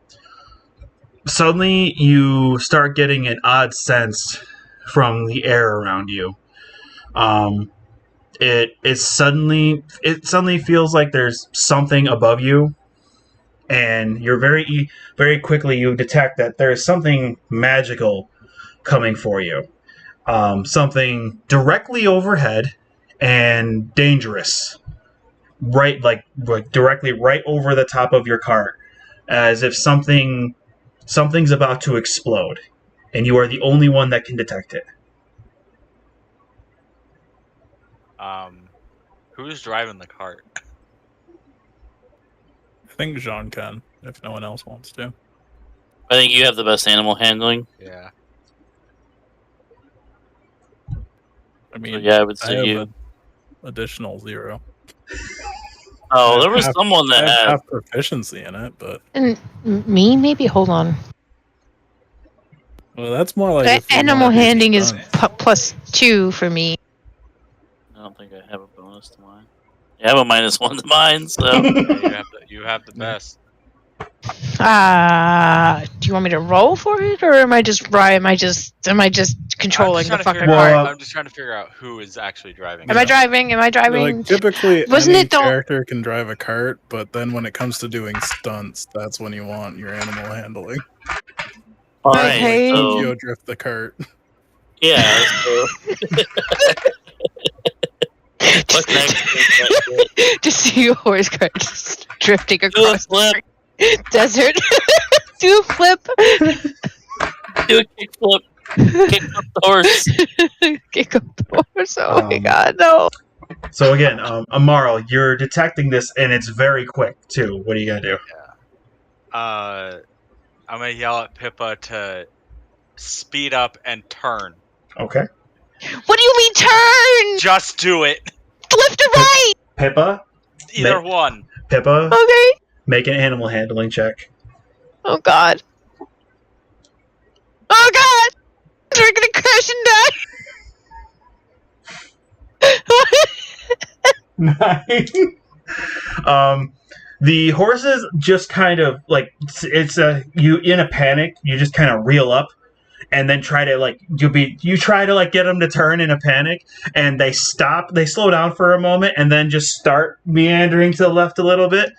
at that exact time, at the spot directly above where you guys were roughly 10 feet, 10, 15-ish feet before that, before the horses suddenly stopped, a magical explosion just kind of happens overhead. And it hits the cart in a way that it like knocks the cart over.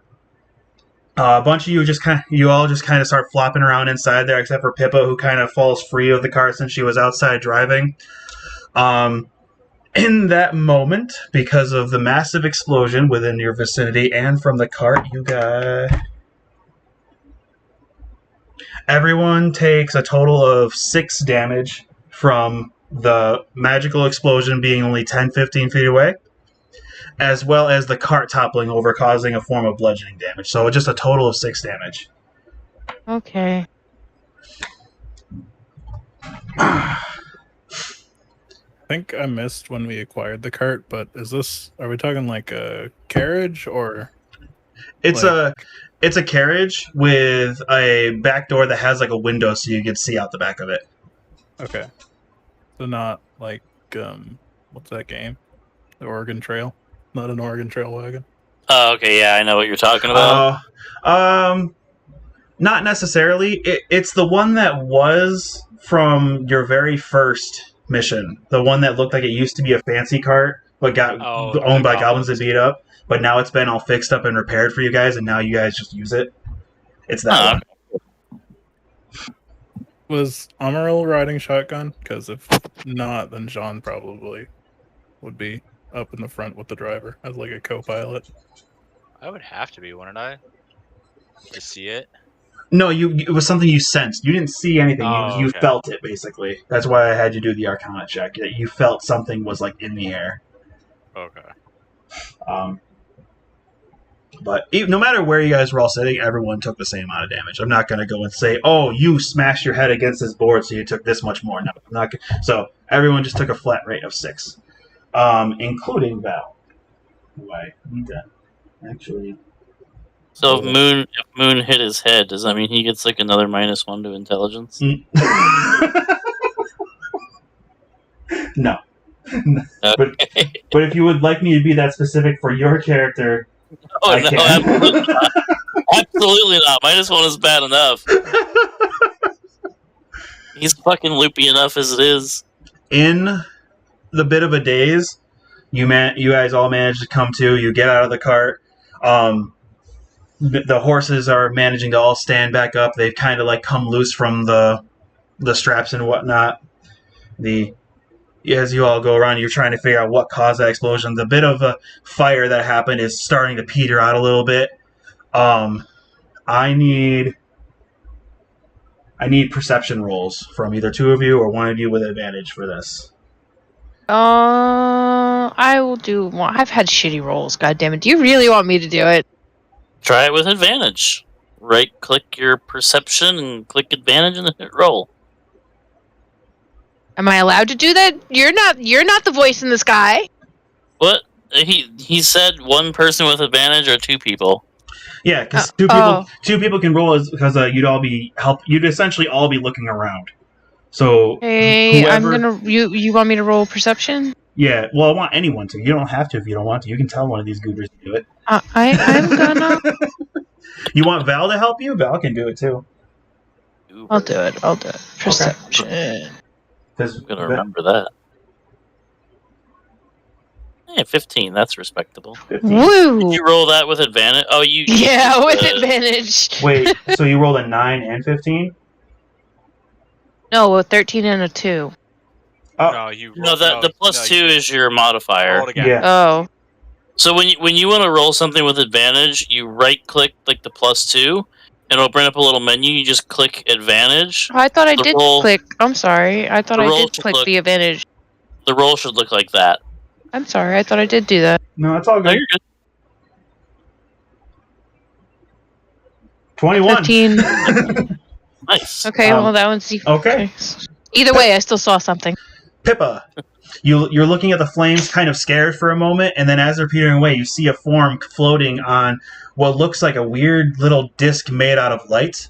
And this being is standing atop of it in like full robes. Their hands kind of like holding and tucked into their sleeves of each other, looking down at you. They are wearing a purplish hood with a cloak and pure black robes and a face mask completely over, not like ones you've seen before. This one is literally just a completely flat, smooth against their face kind of skin, so you can make out the facial shape. This is some sort of elvish being wearing a mask floating down towards you slowly. I'm going to go. I'm gonna move back a little. Okay. I'm scared. What is it? Who are you? Roll initiative, everybody. Oh God. All right.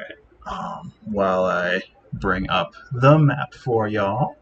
So this will be our first stream test with a battle map, guys. So I rolled a 12. I'm out of D&D Beyond. My dice didn't roll. Let Just skidded into me a corner. blank out the screen real quick while I bring this up for everybody. So that... Pipa. Yes. Uh-oh. What? What'd I do? We both rolled 20.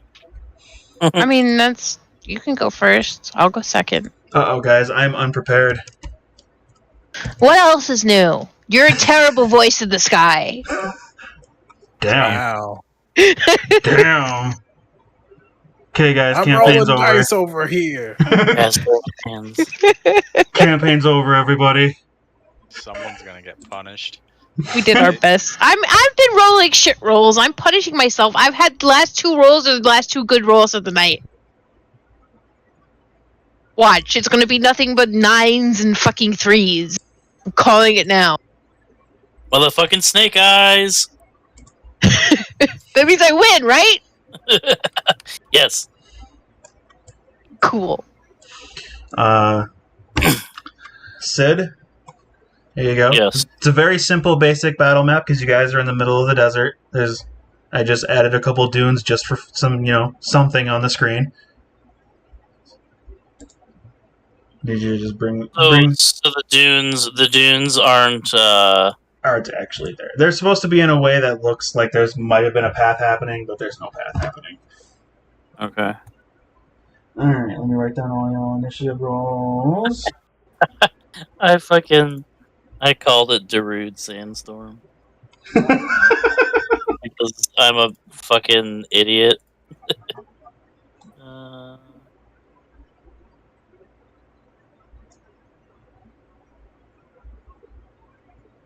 Amaril and Pipa, which of you would prefer to go first? What? I told him he could go first. I'll go second. Okay. Just making sure. Oh shit. Here, let me... How do I... Don't forget to stream the map. It's already up. I am. It's not. It's streaming. You gotta give it a minute. I meant on your thing because I see our pictures still. Yeah, for I'm the telling Discord. you, for the overall stream on YouTube, you gotta give it a second because it is up. Okay. Remember that there's a delay. Yeah. Yeah, it's there. I was trying to find the what you call it. Wait, that is weird seeing that.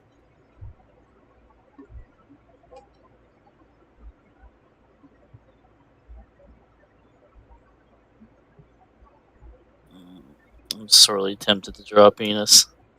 I'm not going to do it though. I'm going to resist the urge. All right, where do we got our peeps at? Where's people standing? Hold on, I'm still rolling. Oh, what are you, Limp Biscuit? No, I thought that was hilarious. Really Go tough find crowd something to tonight. Oh, Matthew Mercer.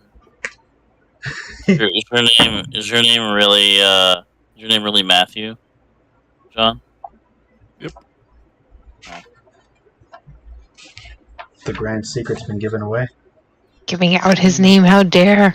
It's in Well- every Discord channel. My name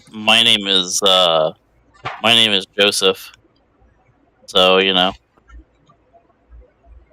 So just so we have the solidarity going. Guys, my What's lights that? are flickering. You're what? My lights appear to be flickering. Oh no. Oh no. I'm not sure what's happening. Because Is there's it no storming? storm. No, there's nothing. Is it really hot where you're at? Yeah, it's pretty warm here. Because I have had it happen. 70s. It's not that warm. I have had it happen where it's been so hot that the power failed. Oh yeah, that does happen. Well, yeah, that's happened a few times in New York. It happened in Mineral City when I was living there one time. That was a miserable week. Or maybe it was just a couple of days and it felt like a week. Raz's name is Buttersketty. What? Thank you. I mean, I do know Raz's name, but I'm not going to say it. That's Do you? yeah. All right. Okay. I'm just gonna point out for you guys really, really quickly. This is gonna be so hard on my end because I need to keep the thing up for the stream. Oh god. Why do I do these things to myself? Could you like a challenge? This is not what I signed up for. Yes, it is, and you love it. You agreed to it. What is No purple happening? Worms. It is No. true. You did agree to this. Yeah, I just didn't really. I didn't realize how difficult this is going to end up being. So. We're not allowed to fight a purple worm right now. That'd be mean. Even I'm not that mean. I don't know. What you sent out feels like a deity. No, it's no deity. Wait a minute.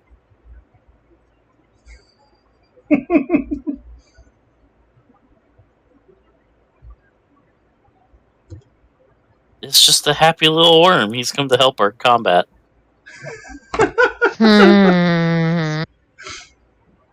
Okay, so for this map, for the sake of like where we all are, I would say Moon go down one. Open from where you were. Okay, so down Oh. down one, to the right by one.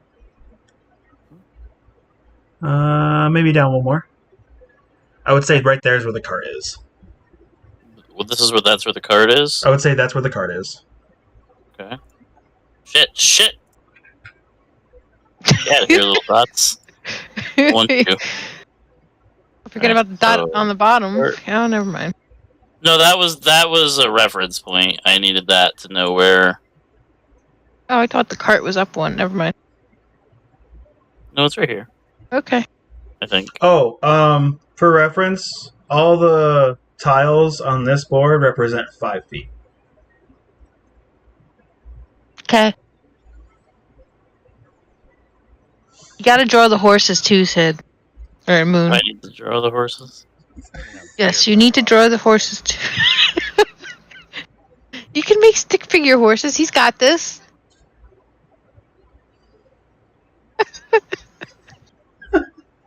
This is my favorite parts of the session. I love Moon's little art drawing.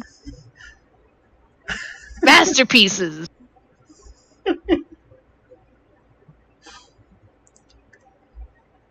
Well, that horse has a really long face. I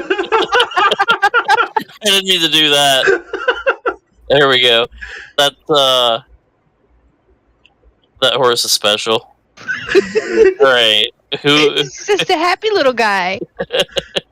Who is the next one we're doing? Are we doing the big bad this time? I would say so. We got to figure out where you guys are first. Okay, where we Little are. court. Yeah. It just looks like a clusterfuck of lines. So Pipa was knocked free from the cart. So where do you think you would have landed from that particular spot if that's where the cart is?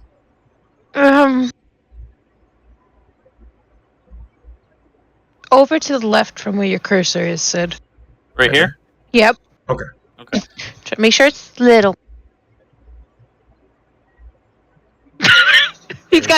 he's got a method every time.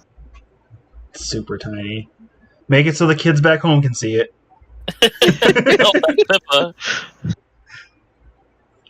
Alright, who's next? The majority of the rest of you would have come out of the cart through the back.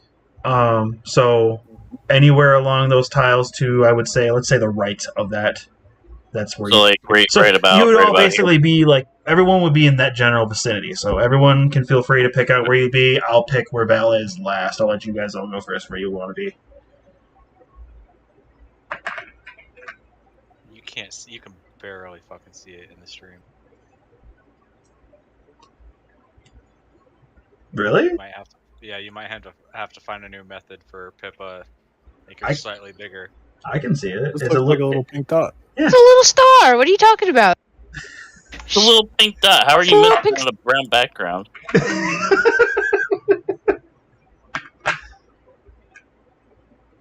I don't know, maybe my eyes are just getting bad. This is how you find out you're getting old. Yep. Time to go to the eye doctor. Get some glasses. No, Get some I glasses. don't wanna be like you guys. They're not bad. Get glasses. Glasses are good for you, and then you'll be like, "Oh my god, I can see." I might have. swear. I look weird. No, I guarantee you don't. He Everybody sound- looks good with He sounds like your everybody looks good with typical. glasses. He sounds like your typical 10-year-old bully who's trying to make fun of the kid that's got glasses without realizing glasses make you look smarter. Glasses make you look cool.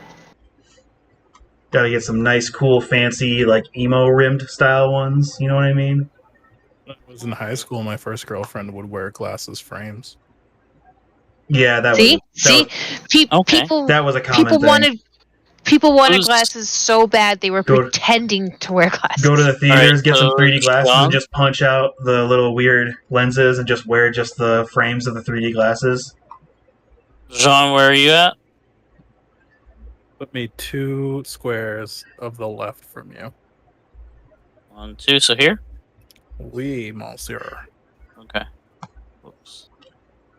You know, with how much drawing Sid's going to be doing over the course of this campaign, he's going to be able to make his own Mona Lisa by the end of it.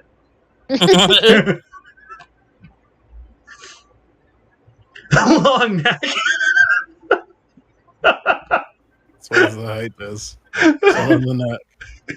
That's how I eat the baguette in the single bite. Oh, this is going to...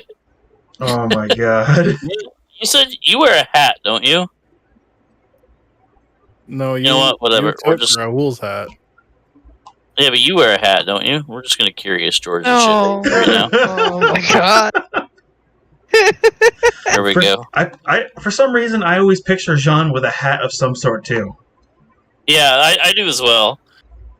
I mean, I thought he was an elf for the longest time, so I mean, if he wore a hat, it would be like the Red Mage style.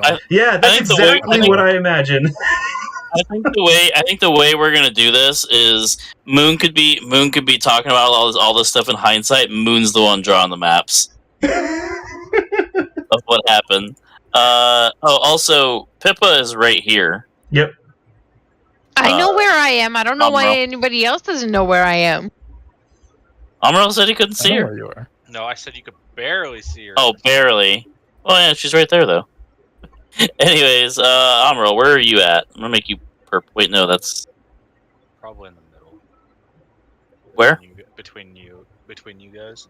Between us? Okay. Yeah. You're a drow, right? No. Or not a drow, you're a high elf. Sorry. You just insulted him. I am not a bunny. Oh, those are big pointy ears.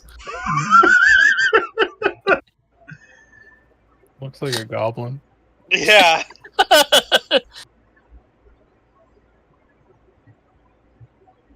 Yeah, we're- Wait, you look like Fucking- Stitch from Lilo and No. Stitch. Yes. I was thinking of oh shit. Nope, it looks like Stitch from Lilo and Stitch. That's what it is. Where's Val? He'd be to the right of the cart. So right here? Yeah. I look like Okay. Tinky Winky from Teletubbies. Well, I was trying to be nice. Now I can't unsee that. So there you go.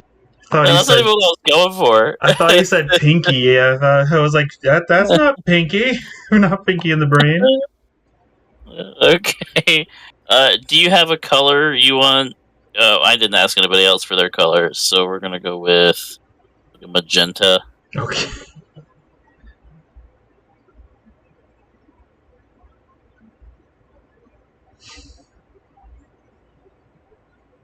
Oops.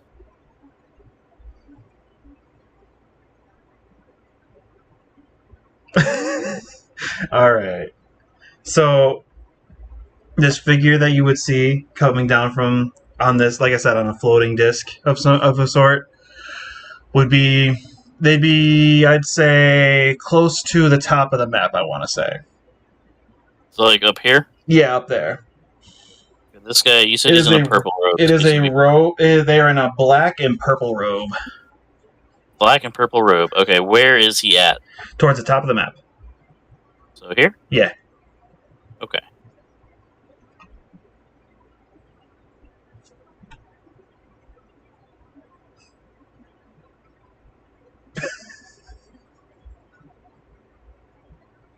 That has a really tiny head. Yeah.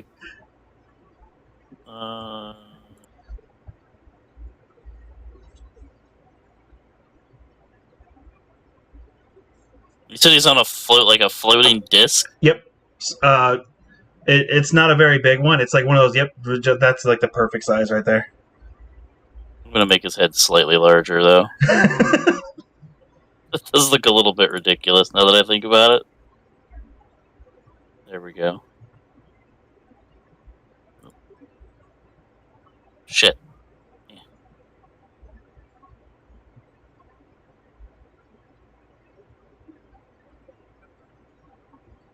There. Purple and black. It works. Top of initiative is Amaril. So how would you like to begin this encounter that very suddenly began?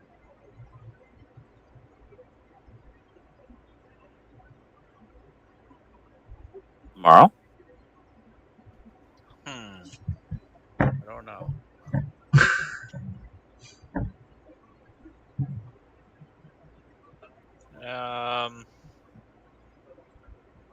Screw it. I'm just gonna cast Fireball at it. I don't care. I'm mad. You're mad. Angry. Anky. Just got thrown around in a carriage. You have a big old sword for Val, right?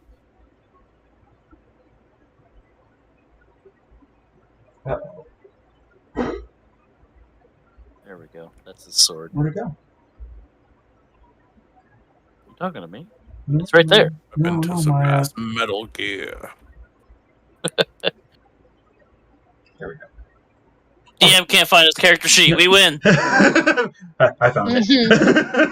Damn it. You want to cast Fireball at it? Yeah. Okay. Well, this is where it gets a little difficult for me because now I need to. This guy's gonna end up fucking absorbing the fireball or some shit. If he does run, I mean, yeah. All right. you So, could get like 100 and something feet away from him. so correct me if I'm wrong, but you don't need to actually roll to hit for that, do you?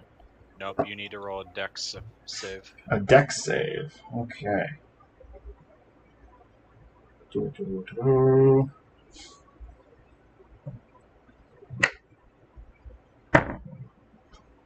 10.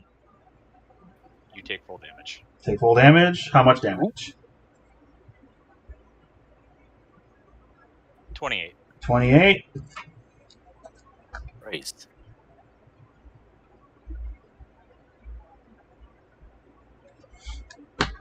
Okay. Well, your explosion hits directly. You see the smoking and a bit of burning on the robe and whatnot around the skin. You see that the robe has burned away a bit on one of the sleeves, and now you can see very clearly the dark ebony skin of this particular figure. How You see that there are a couple of burn marks, and you have knocked him off his balance. He is now on the ground, no longer floating on this weird little disc he was on. Pipa. Am I still on the floor? You're still. All of you are on the ground. Oh, well, You're not prone or anything, if that's what you mean. Oh, yeah, that's what I meant. Oh, okay, no, you're not prone. Like, did I get tossed from the cart badly? You did, but everyone kind of did. But there was enough. I allowed enough time for you guys all to orient yourselves and get up and out of the cart. So you are not, unless you want to be for some sort of flavor. No. Okay. No. Okay. This thing is on the floor now? This thing is on the ground, and like I said, each of those tiles there represents 5 feet.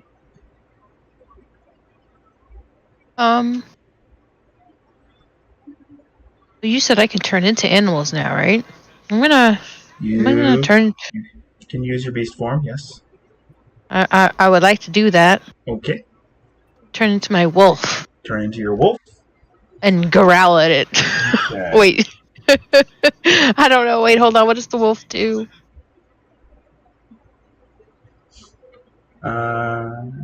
Let's see.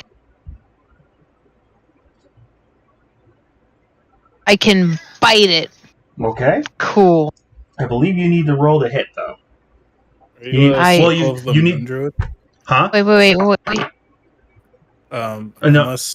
Unless Pip is a circle of the moon druid, I think it's an action to use. Yep. Shape.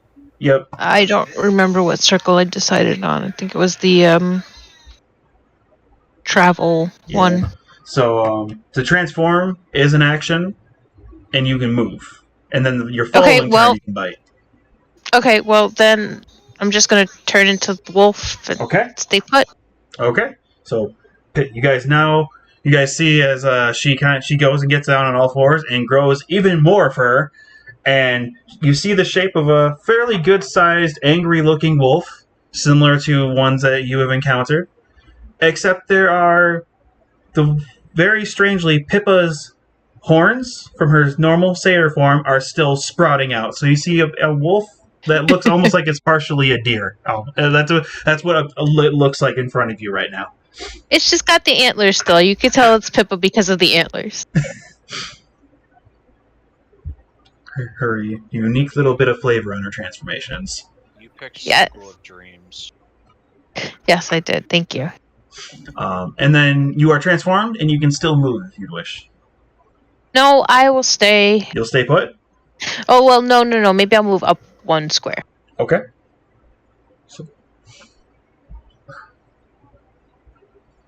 Oh, you moved up 1 square. Sorry. Just 1 square, yeah.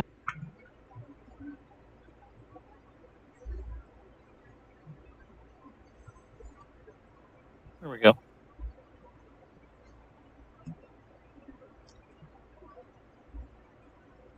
Okay. The stream is still up for you guys, right? Like it's still on the thing? Yeah. Oh yeah, it is. I can see. Oh yeah, I'm...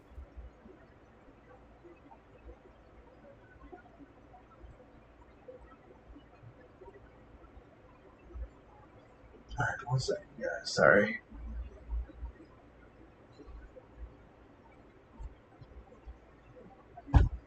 Sorry, my mobile devices are not cooperating.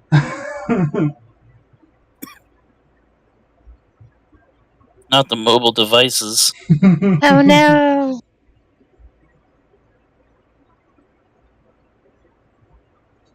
Oh my god, it really is taking. I wonder if my internet's being too taxed. I just want to look up. Okay.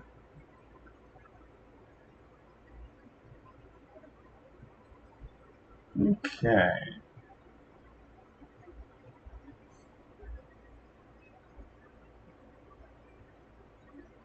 So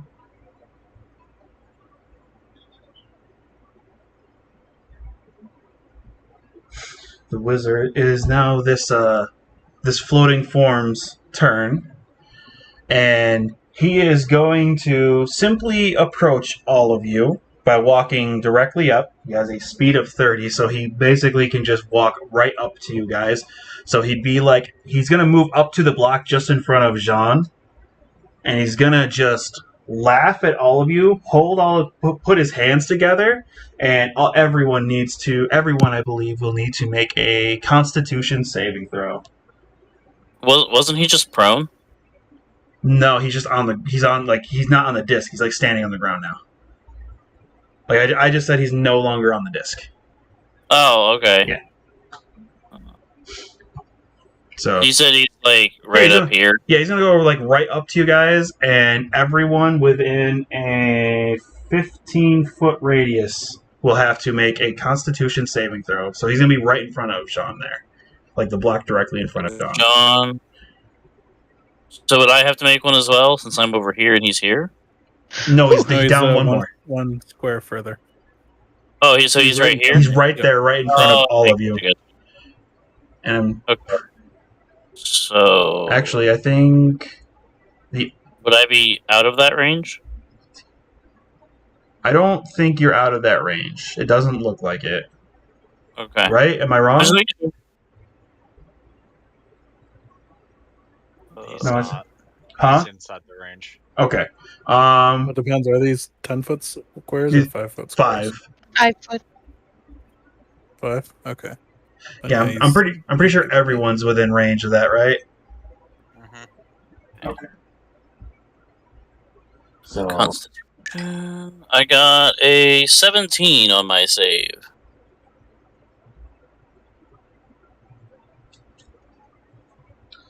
all right, so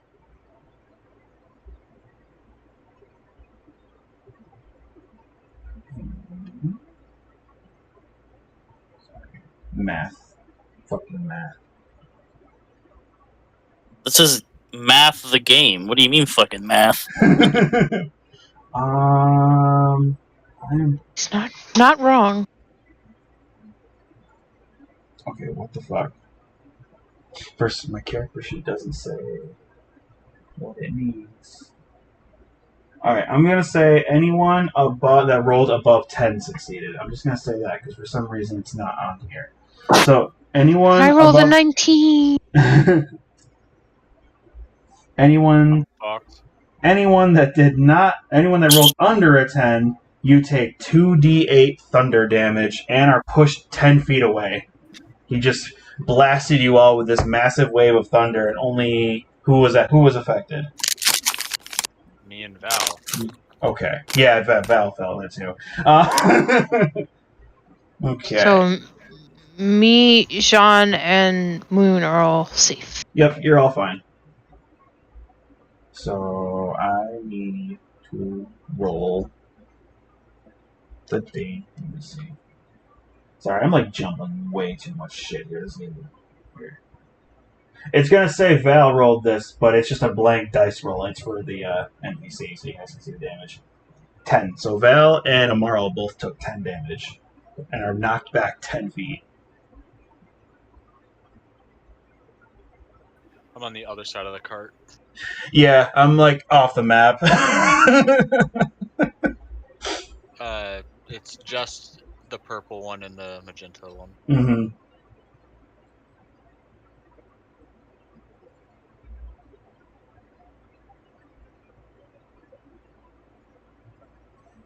Sorry.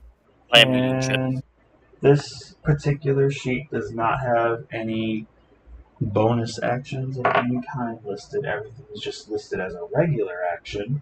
So that will have to be the end of this wizard's turn, and followed immediately by Looming Moon. Oh, it's my turn now? Yeah. Okay. So he's right in front of Jean, right? Yep. Give me a second.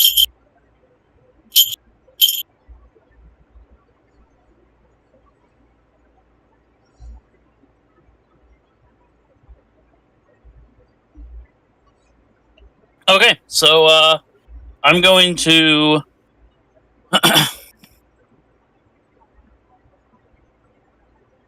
target.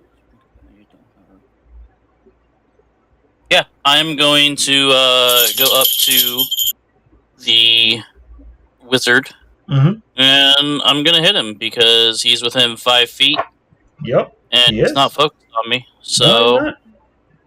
he is going to feel the wrath of my sneak attack. Okay. I hope, anyways. I forget how to roll for that, though. That was something I had to do. Isn't sneak attack just added on? Oh, it's Good right attack? there. It's 3D. No, it's 3d6. Okay. Never mind. I had to scroll down to see it. So we're going to hit DC. That is a nat 20. Fuck yeah. Holy shit. Alright. And I got... That's 9 for the regular damage. Okay. 18. And 10 for the sneak attack. 29. 28 damage. You just did 28 damage total? 38. The sneak attack's also doubled. Oh, shit. Well, you'd roll the dice again. That's how you're... So I re-roll the... You'd roll 2d4 and 3d6 Mhm. and add those on top. So you said 2d4. Yep.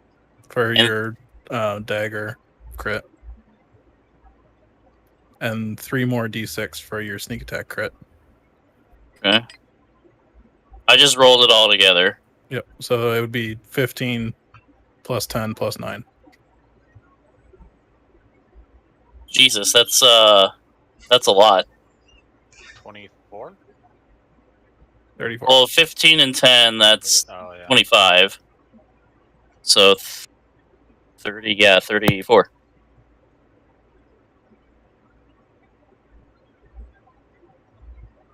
So, what's the total on there? Because I'm only seeing I'm seeing just the 10 and 15. And so... There's a 9. Yeah, the 15, 10, and 9. Okay. It's 34. All right. You managed to get up behind this character that is not paying attention to you in the slightest, and you managed to sneak up directly behind him. How would you like to kill him? Woohoo! I got a kill. Sorry, I'm eating. Well, I'm snacking. Is that how you want to kill him? Yeah, I'm gonna fucking snack on his ear. No. Moon's gonna jump onto his back. I assume he's taller than Moon, so this is not gonna be an issue. Okay. And he is going to stab him in the throat at the side. Okay. And he's just gonna rip the blade out the front. So you're up on his shoulders, and you just take your dagger and shove it into the side of his neck and rip it out so that entire quarter of his neck is just ripped away. Yep. Just rip it right out the front after he's Are you gonna just sit there, or are you gonna jump off him too? No, I'm gonna use my momentum to make him fall on his face. Okay. Yeah. I'll just ride it down. He immediately, with last moments, as that happened, tries to grip where his neck was as he falls to the ground. And you kind of slip and fall off him as he goes over onto the side. However, you do notice that you hear almost a very faint, almost like he's trying to chuckle as he just suddenly falls silent and dead. Would you like to do anything else? I'm trying to think. Well, let's loot his corpse first. Let's see what he has on him. All right. I'll allow that as a whoop. So what? I said I'll allow that as a bonus action. You're gonna quick try to investigate him. Yeah, sure. All right. Roll for investigation real quick. Oh, for fuck's sake! I got a 5. Got 5. Yeah, you don't find anything. Because as you go to try to investigate, you immediately pick up on the sounds of footsteps, and almost as if coming from behind, a weird, almost like a curtain. Suddenly, another figure kind of just appears in front of you, as if they just whisked away a sheet or a curtain right in front of them, as they were previously invisible. You see another being in all black, not robed in more of like what appears like a thinner gear or armor or outfit, but they still have that, like, they have a similar looking cloak, but it's like a black and blue cloak instead. And you just hear the chuckling still, but this time it's not from a dying being, it's from this very much alive and standing person directly in front of you. We're still in combat, right? Yeah, you're still in combat. So the robed one that you just killed would be directly, the body would be directly in front of where Jean is. And now, like, a little off to the side, there is now another being. Couldn't. Oh, never mind. I thought maybe I could use like an opportunity attack on him, but I guess not. No one ran away. Yeah, no, I because he like suddenly appeared. Yeah, that's for if something's running away from you. Okay. You really want to play 3.5? If you had like reach and somebody got closer, you can still make an opportunity attack in that edition. Oh. I can explain it later. It's not He's important. dead. So, yeah, he's This dead. guy has a blue robe on. He would be more to the left. Sorry. Oh. The left side. Yeah, you're fine. So right here? Left.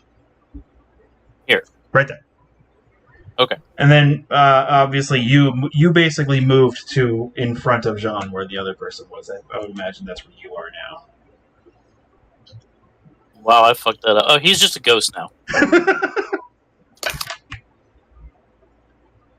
Like a little That looks bat like a bird. thing. Are we fighting a bird? It does look like a bird. I don't want to. Please, no, Sid. What? I had enough of Savage with the bird.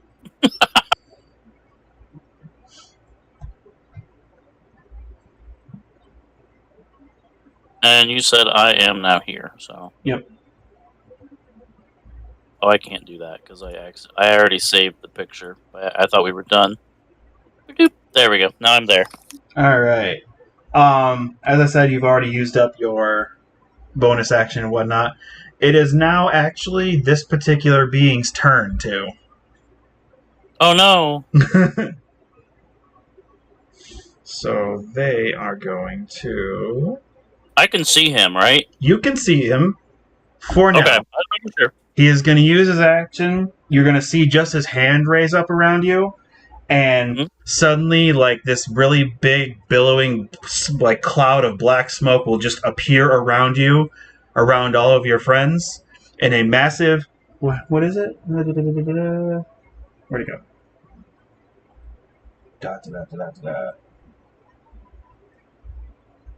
Where'd it go? Why is it not on this version? It's on the website version. He's putting up an orb of absolute darkness around all of you. For like a 30-foot radius around the entire group, everyone's vision is now like at a disadvantage. Oh.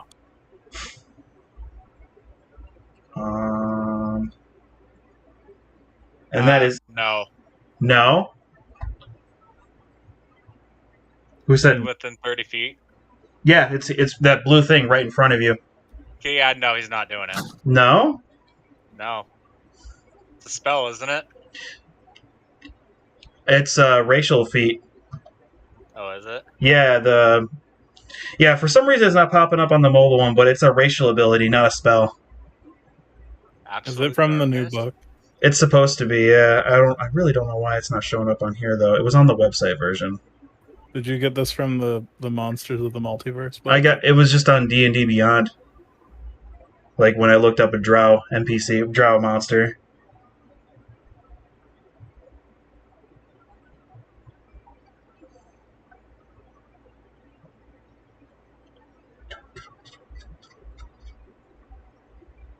Yeah, it is not popping up on the mobile version though, so I'm just gonna say no to that then, because I don't know why it's not. Oh, there it is. Darkness.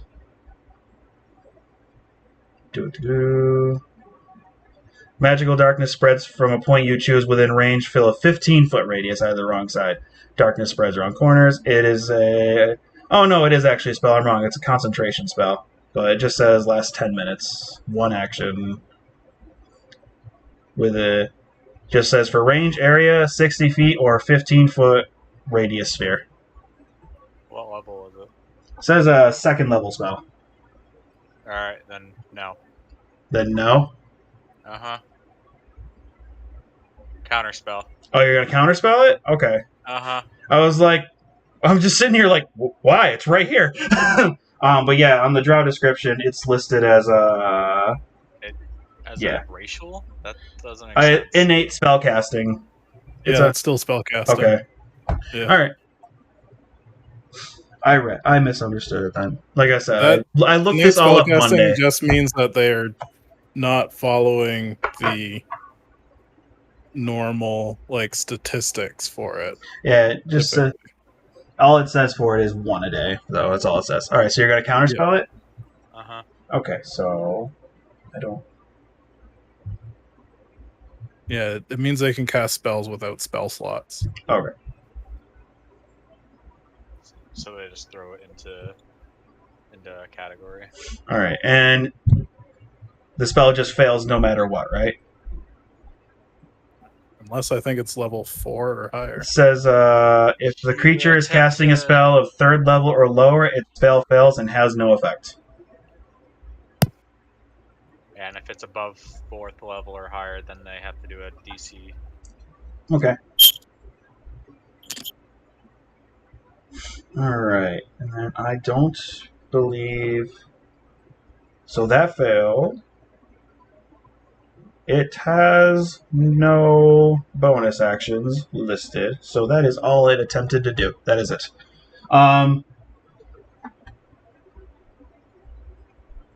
I would actually, add it that.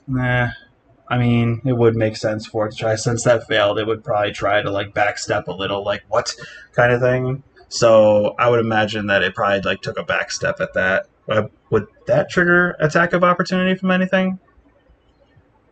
He's 10 feet away or 5 feet from Looming Moon, right? Yeah. So if he walks out of Looming Moon's area of influence, it would trigger a attack of opportunity. It would if he tried to like just take a back step, he'd be within the 10-foot range from Looming Moon, I believe. So I think that probably would because be Looming Moon doesn't have reach, so he'd be leaving that 5-foot sphere of influence. Okay, so he'd be like just outside of it then, right? Yep. Okay, so if they take a step to go outside of it, then no, or is it like during when trying to escape that then? No, if they leave that, as long as they're not forced out of that, if they leave your like effective range, then that as long as you have a reaction, that you can take an attack of opportunity. Okay, so then I imagine that it would be no attack of opportunity then, since it'll be just outside of his range. No, it would be because he's leaving. Oh, if he goes more than 5 feet away, okay, then that will trigger an attack of opportunity. Okay, so then yeah, it'll trigger. It'll just like unconsciously like take a back step. So it would give Looming Moon an opportunity to attack them. Yeah. Sorry, I was like. I mean, you can have him flavorfully take a back step, but he's not actively moving because 5 feet is quite a distance. Yeah, that makes more sense because, like I said, he just kind of sees that the spell took no effect. It got countered like immediately, so he just kind of takes a back step. You can't see his face, but yeah, he just at that action, that's all that happens. So, and also, did we lose Looming Moon? I think he just alt-tabbed. Yeah, he might have alt tabbed. No, I'm still here. Your stream has an it says it's paused. Oh, because I didn't have the thing up. Sorry. It's all good. All right. So I'm here, and we're diagonal from each other, correct? Yeah, and he's taking a back step. But that's so do I need to roll? I'm attack? going to say no because he would probably still be within that same like distance from you. He wouldn't be actually going far away from you. If he moves to a different square, okay, he moves to a different square. He is. Oh, then he would be triggering an attack of opportunity. If he stays in that square, he's fine. Okay. So, it's gonna just move on to Jean then. So his cloud of darkness got negated. Then Yep. we're not like blind. Yep. He counterspelled it. Amaril counterspelled it. I have Jean is going to draw his rapier while casting a spell. Okay. As magical frost coats the blade. I'm going to cast Divine Favor with my bonus action. Okay. And I will take a step forward towards the figure. As I say, I'm tired of people attempting to kill us. And I shall attack with my rapier. Okay. That is a dirty 20 to hit. That hits. Okay, I would like to smite. Okay. And also, I would like to flourish of blows. You're just gonna throw all the things at it? Yes. Okay. How much? No, you're supposed to say we. Oui. First, I must remember how many. I don't suppose he is an undead or a fiend. No. Okay. So you just get 2d8 from that. Okay. Okay. And then I'm also going to Blade Flourish. Okay. With my attack. So where are my Blade Flourishes? Nope, not Divine Sense. Blade Flourish. I'm going to do a Defensive Flourish. So I expend one of my Bardic Inspiration to deal extra damage equal to the number I roll on the die, and also add that number to my AC. An additional D6. And for my Divine Favor, I believe that is an additional D4 of radiant damage. Yes. And I don't think I ever rolled my rapier damage. So, a rapier. You're so busy rolling damage, you forgot to roll damage. I know. So much damage. So that's 7, 11, 12, 20. A 20 mixture of damage. radiant and piercing damage. So essentially, what has happened in a matter of just moments, this drow came out from behind some sort of invisible field of some sort, tried to blind you all. Amaril basically snaps his fingers and the spell doesn't work. He takes a back step, and then next thing he knows, John is just lunging at him with a frozen blade, a smite spell, all this stuff just hammering and stabbing at him immediately, and it just completely overwhelms him, and you beat him and stab him into essentially a pulp, and he just falls right over backwards. You dealt exactly how much HP he had. This is Oral's will. Like that, yeah, he had 20 hit points. Jesus Christ. God damn. I'm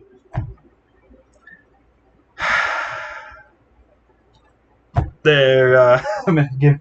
God damn, I wasn't expecting that. I'm sorry, you caught me off guard. As you stab him, you realize that there's a third one. I don't really know how to explain it now at this point.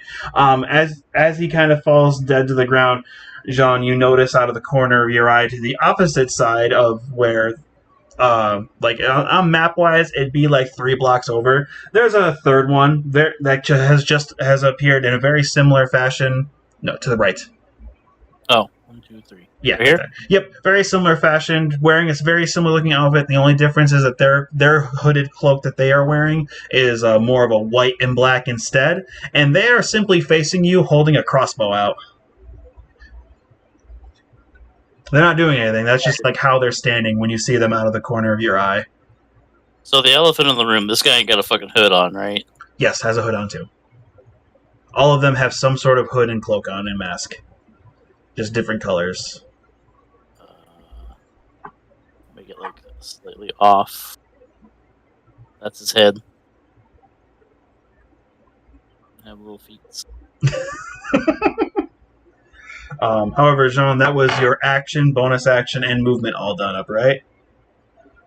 More movement, but Oh yeah, you do have more movement if you would like to move more. I'll run my remaining 25 feet up to the new one. You'll go run up to the new one? Yeah. Okay. I've asked. So Jean would then be standing on the left side of where that figure is. Right there. Perfect. Bringing up the rear in the party is Val. He rolled a 4 for initiative. Actually, no, I don't think it was a 4. I think he rolled lower than that even. At this. So he is 10 feet away, but Amaral's kind of in the way.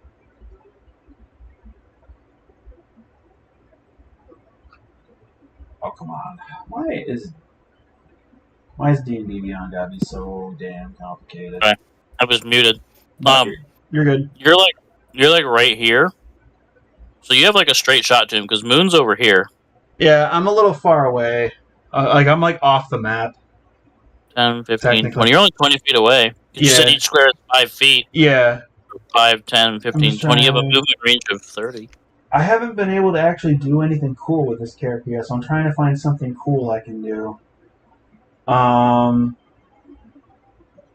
do you have anything that you would use that would require a roll for attack by chance? Say that again? Do you have any spells you would use that require a roll for attack by chance? Anything cool you'd want to do? Oh, I have one. Okay. Val is gonna give you a gift then. He is going to look. How far away has he got to be for it? I'm only like 5 feet away from him. I know. I'm talking about from the enemy.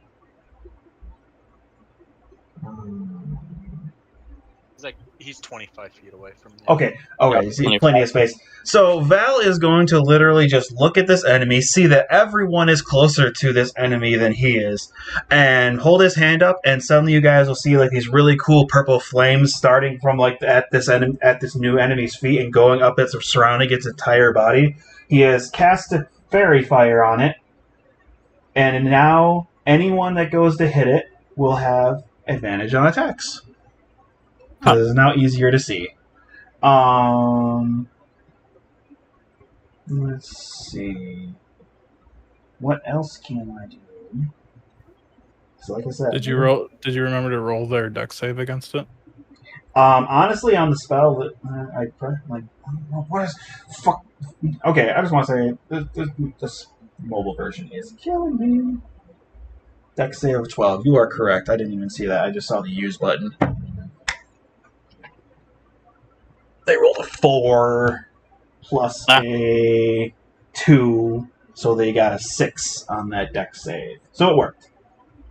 Sorry. I have to keep hitting back. Okay. So, action. What was I about to do? For a bonus action, he...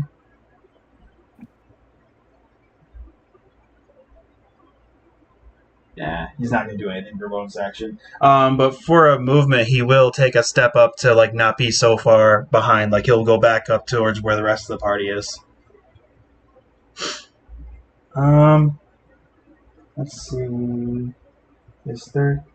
How far away? Wait, can he get right up close to him? If he's right there? 5, 10, 15, 20? So, yeah, you're right. He can go right up to him. So yeah, he's going to go right up to this new figure to try to attack for his main action. Or was the... No, Fairy Fire was the main action out of one. He's just going to go right up to him. Sorry, guys. I got all used to how the actions look on the PC version versus the mobile version, so that's my bad. So he's going to be basically right up there, yeah. And that'll be all he does then. And then it'll go back to this drow figure, this new figure here.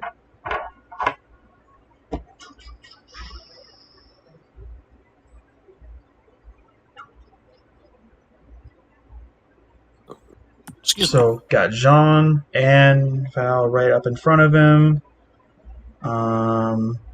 within that range, all it can do is simply pull out its short sword and try to swing.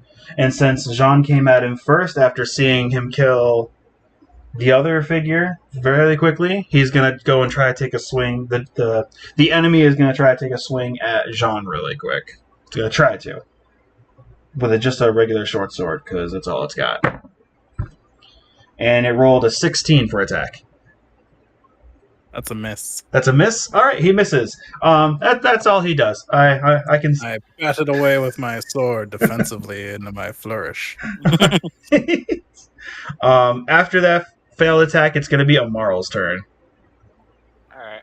I'm casting Mind Spike. Okay. That sounds really cool. You need to roll a... I just saw it. Wisdom saving throw. Wisdom saving throw?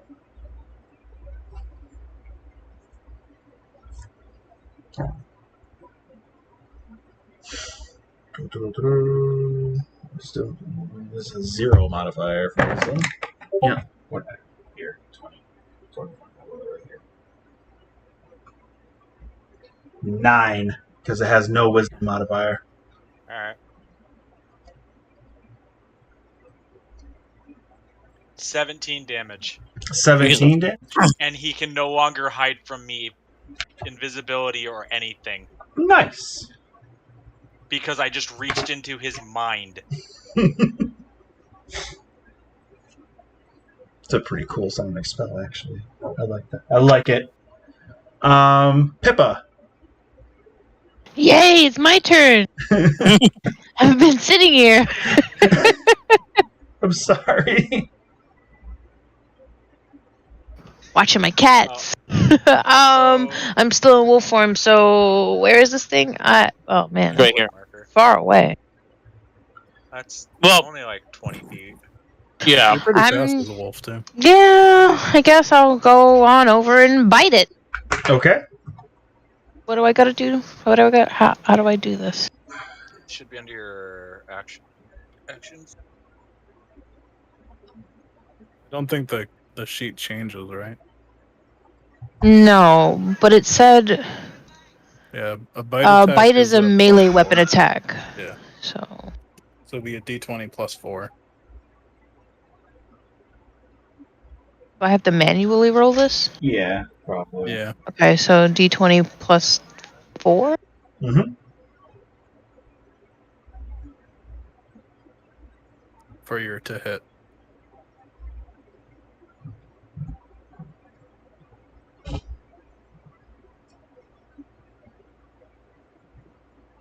Wait, d20 plus 4, that's just the d20 and the 4 dice? Or No, d20 d20 and 4 then times? You just roll a 20 and then you add 4 to it. Yeah, roll a d20 and then just add 4 to whatever number you roll.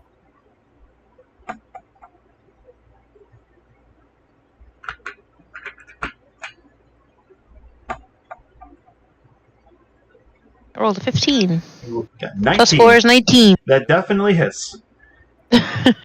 Okay. Yay.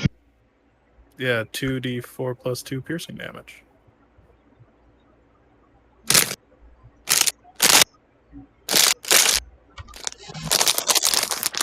Snakes.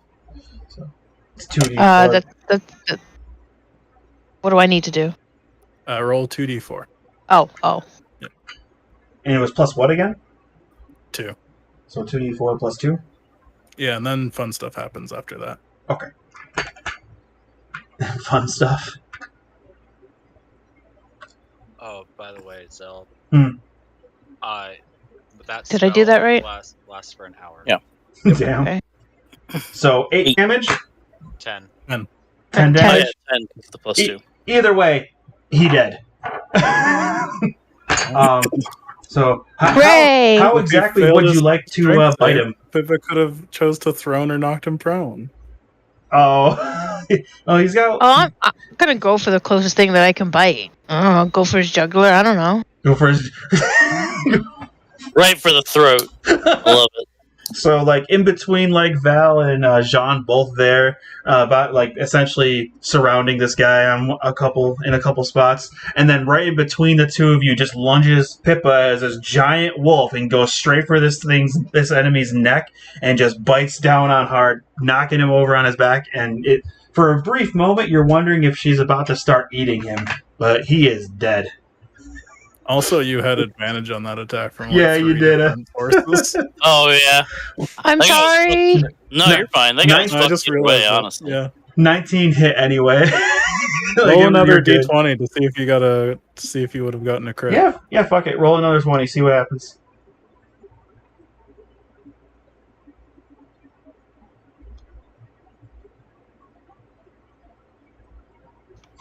And You still So hit. you got the advantage. You hit. You're all good. I'm gonna walk up to Pippa in her wolf form and just pat her on the head.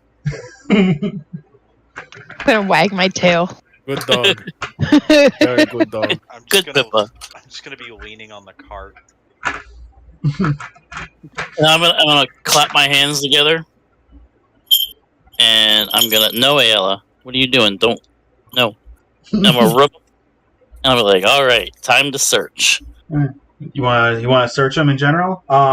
Val is going to join you actually on this particular one. If that How is. come wherever we go, it's always drow? Yes. But I'm getting What have any of tired you of it. done against the drow?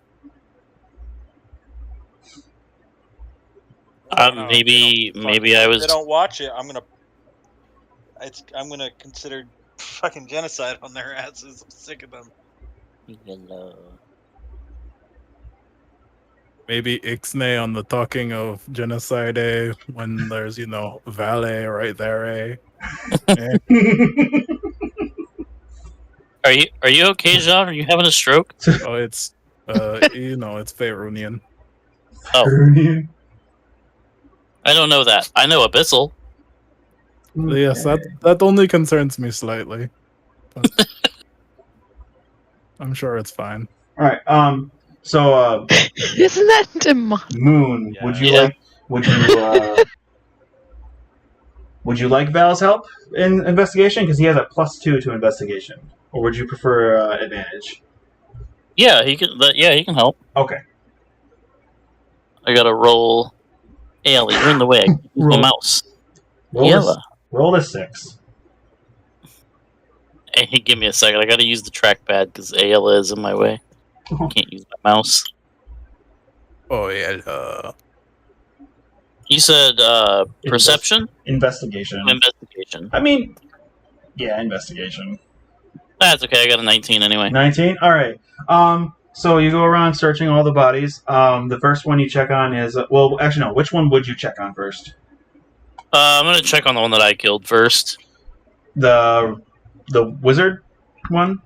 Yeah, the one... Okay. So you cut up his outfit's pretty beat up. He just has your very typical set of black robes on. His cloak, his actual hood around his cloak that wraps it kind of wraps around his neck and then is almost like a cape, very similar to the style you wear. It looks really nice. You don't really, and then he's got this weird little mask that is almost grafted to his face. It looks like, and it has the appearance, very sharp appearances of an elf. The only thing on him, else besides that'd be really salvageable is as a wizard, he's carrying he's got a staff that looks more like it's meant for fighting melee. He's got a quarterstaff on him for an actual weapon. Probably you imagine it's for if something did get close to him, he at least has something. But that's all that's really on him is the fancy robes and the quarterstaff and the mask. I'm gonna call Amaril over. Okay. And ask if he can check if the mask is magic. Okay.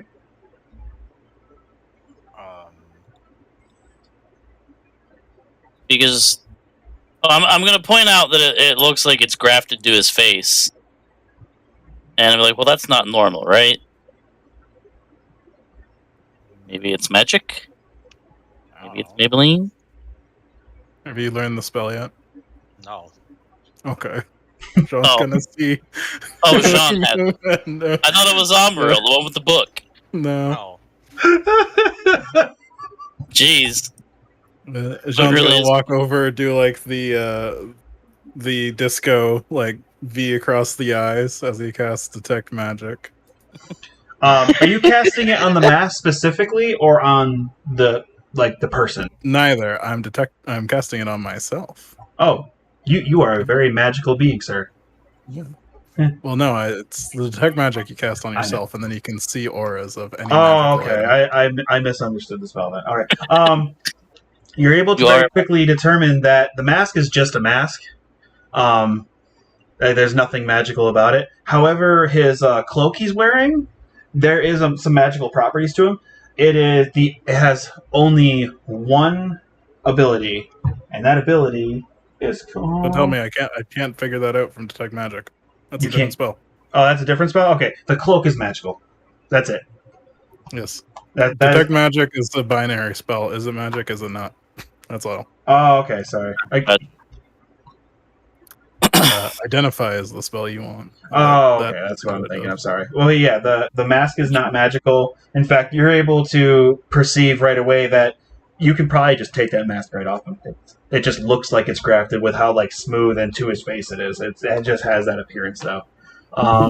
Just the cloak. But the cloak is. What about the other two? The other two are the same. They both there isn't really.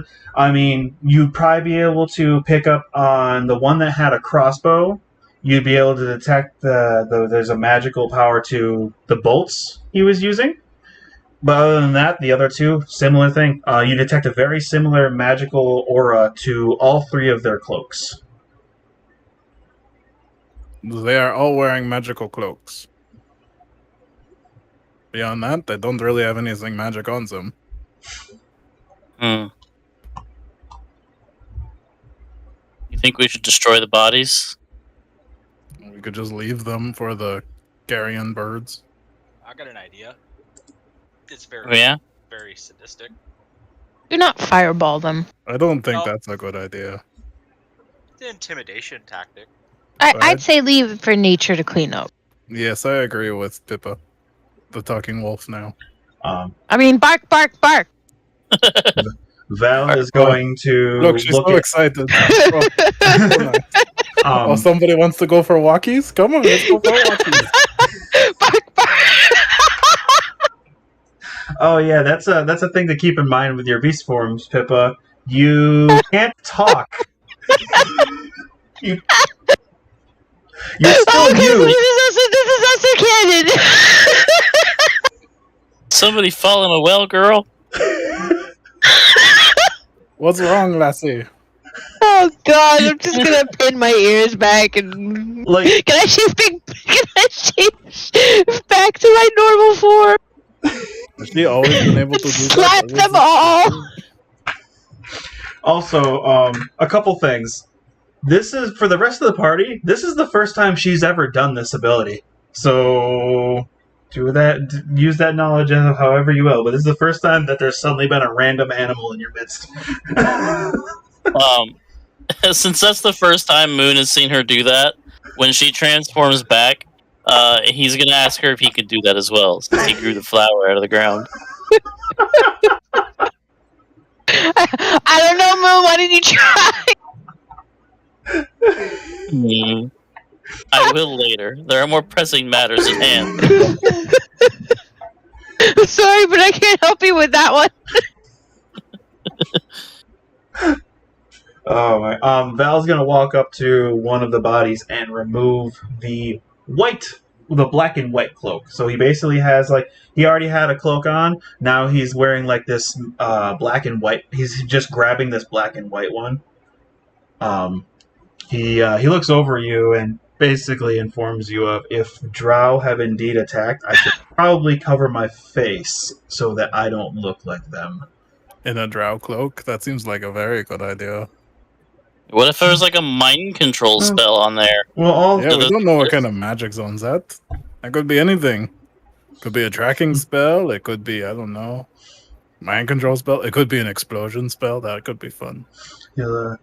He's got it in his arm. He looks at it and he's like, I'm touching it, and nothing seems to be happening. I'll just hold on to this.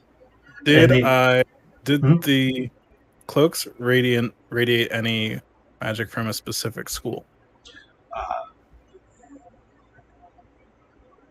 Which school would be? Here, I will tell you. Ask me the test. Do the test. Was it protection magic? Yes, a form of protection magic. Abjuration, then. Okay, abjuration. I'm really I'm gonna make like little posters for myself around my desk with all these important notes. I swear to God, I'll just have like taped notes all over this corner for these things. I'm sorry. You'll learn it eventually, because I'll just every time we encounter a magic item, I'll just ask. Okay, but yeah, you sense a form of some sort of protection style magic. That's all I can determine with detect magic. Is it magical, and does it belong to a school? If yes, what school? Yeah, that's yeah. And you have so he just is kind of holding it. He's like, well, I'll just hold on to it for now in case. And he just kind of throws it into his pack. So now he just has a robe of some unusual abilities, of some unknown ability to you guys.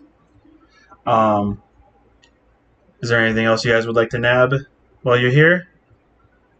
I mean, we may as well take the other guy's cloaks as well. Okay. Even though it feels weird to be undressing. It's just the cloak. It's just the cloak, not the outfits. I don't know. Maybe those boots might fit you.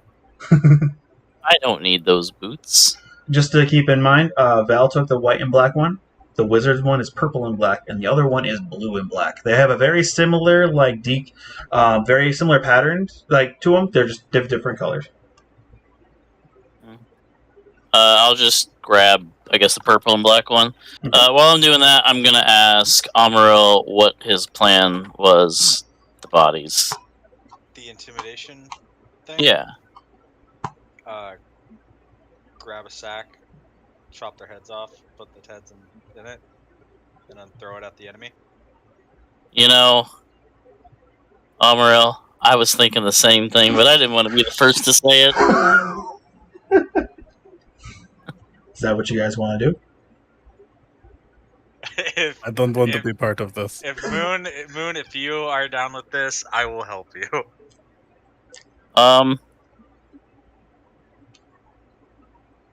Yeah, sure. Let's do it. I killed people in my home. No mercy. None whatsoever. Okay.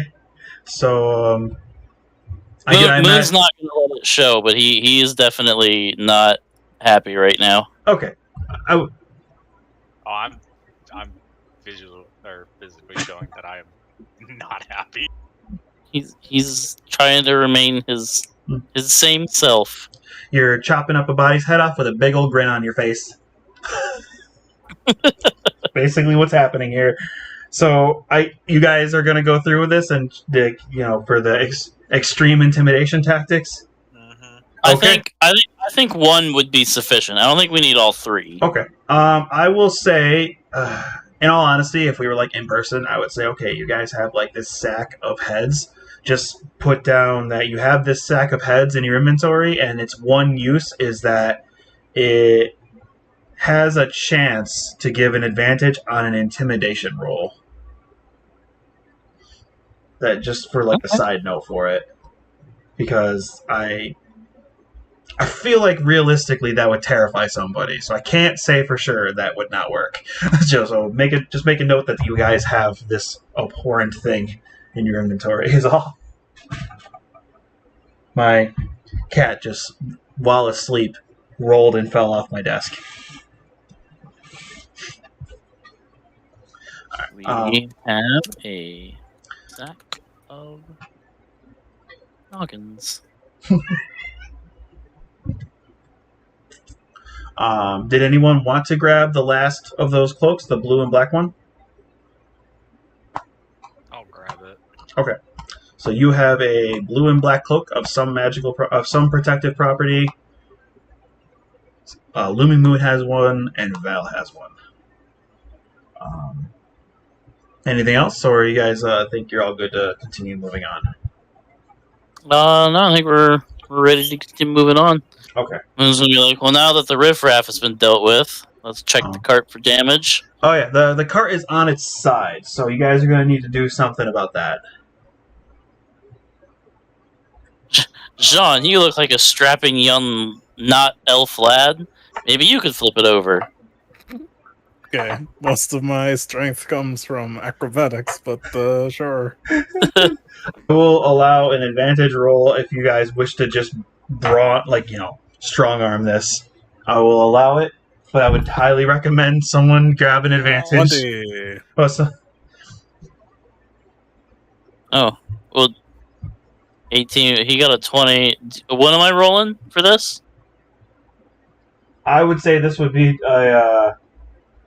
you rolled athletics. I was honestly going to say this might just be something along the lines of a strength check, but Athletics. Strength skill. Okay. I was trying to remember. I was like, wait, one of them isn't. Yeah, you're right. So yeah, do athletics. Is the dexterity skill. Yeah, that's the one. Sorry.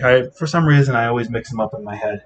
Yeah, you can roll too. Okay. I will roll as well. I got a 15. I helped. All right. Luckily, with everyone out of the cart, and you guys probably would have removed some of the heavier supplies from it as well to try and lessen the weight. You guys managed to somehow summon some sort of incredible strength to manage to tip the cart up just enough that you manage to leeway it, so it just kind of you lose it for a moment, but it manages to rock back over, and it's now standing straight up.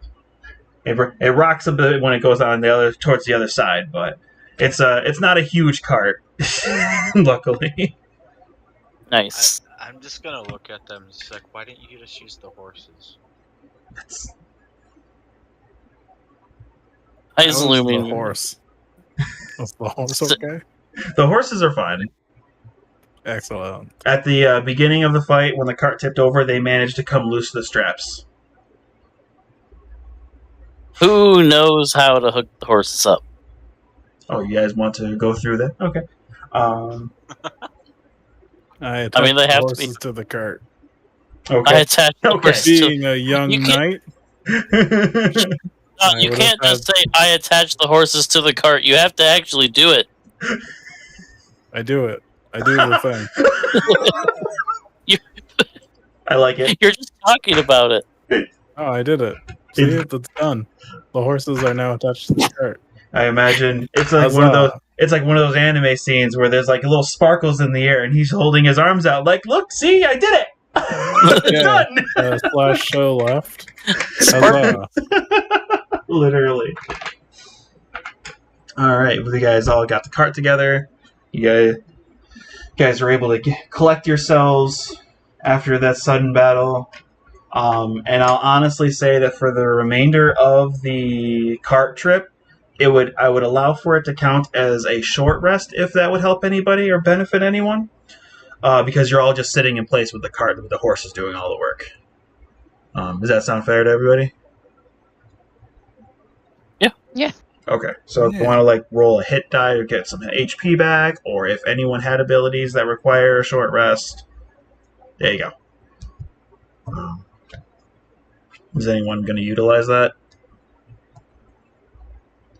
Yes. You said a hit die to get health back? Yep. You can use a hit die to get some health back if you'd like. Short rest. It's just one, right? I mean, you can use as many hit dice as you want for your HP. Oh, I have to actually click the thing. Oh, hey, I got 8 health back, so I got all my health back. Cool. Val is a freaking Constitution tank, so he's not gonna even use any.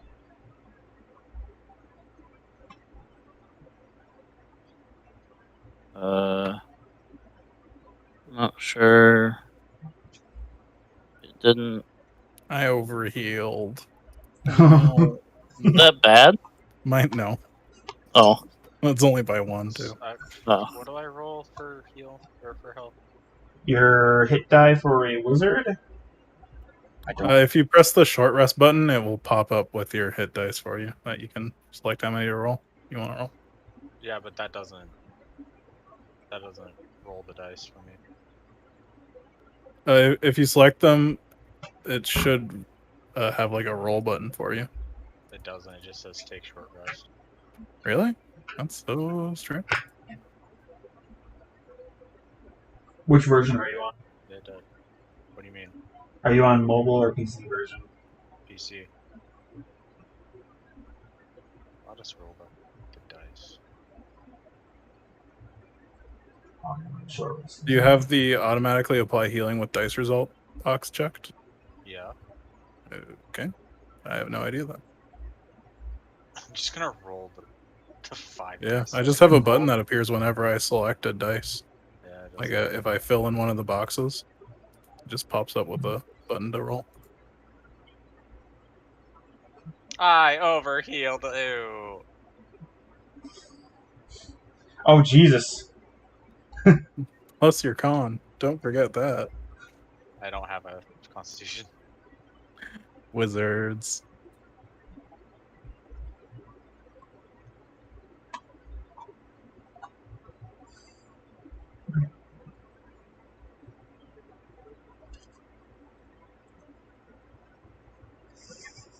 I can see the chat, by the way, guys.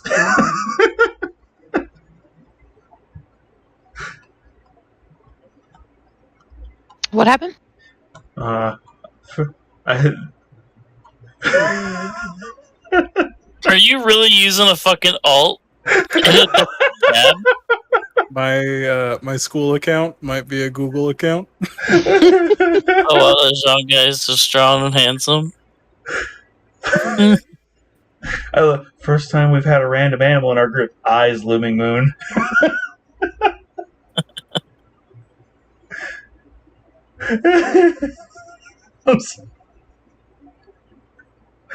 Alright. You guys all good with your short rest? I am. Is everyone? Yep. Oh, I can't use my third one because I don't have a channel created. Pippa and Amaril, are you guys good? Yeah. Yeah, I'm it's good. just- Okay. I don't think Pipa we took any damage, did she? I don't think so. Barely, no. Alright. So, continuing on your trek. Feed During me XP. Oh, you want your XP? Feed me. I hunger. They weren't. I didn't actually set them. 700 Total? total for everybody. Damn, can you imagine that was per Goku. person? Nom, nom, nom, nom. Well, I'm sorry. Was it like each person gets 700? Yep. Right? Okay. I didn't want to put the wrong number in. You're good, man.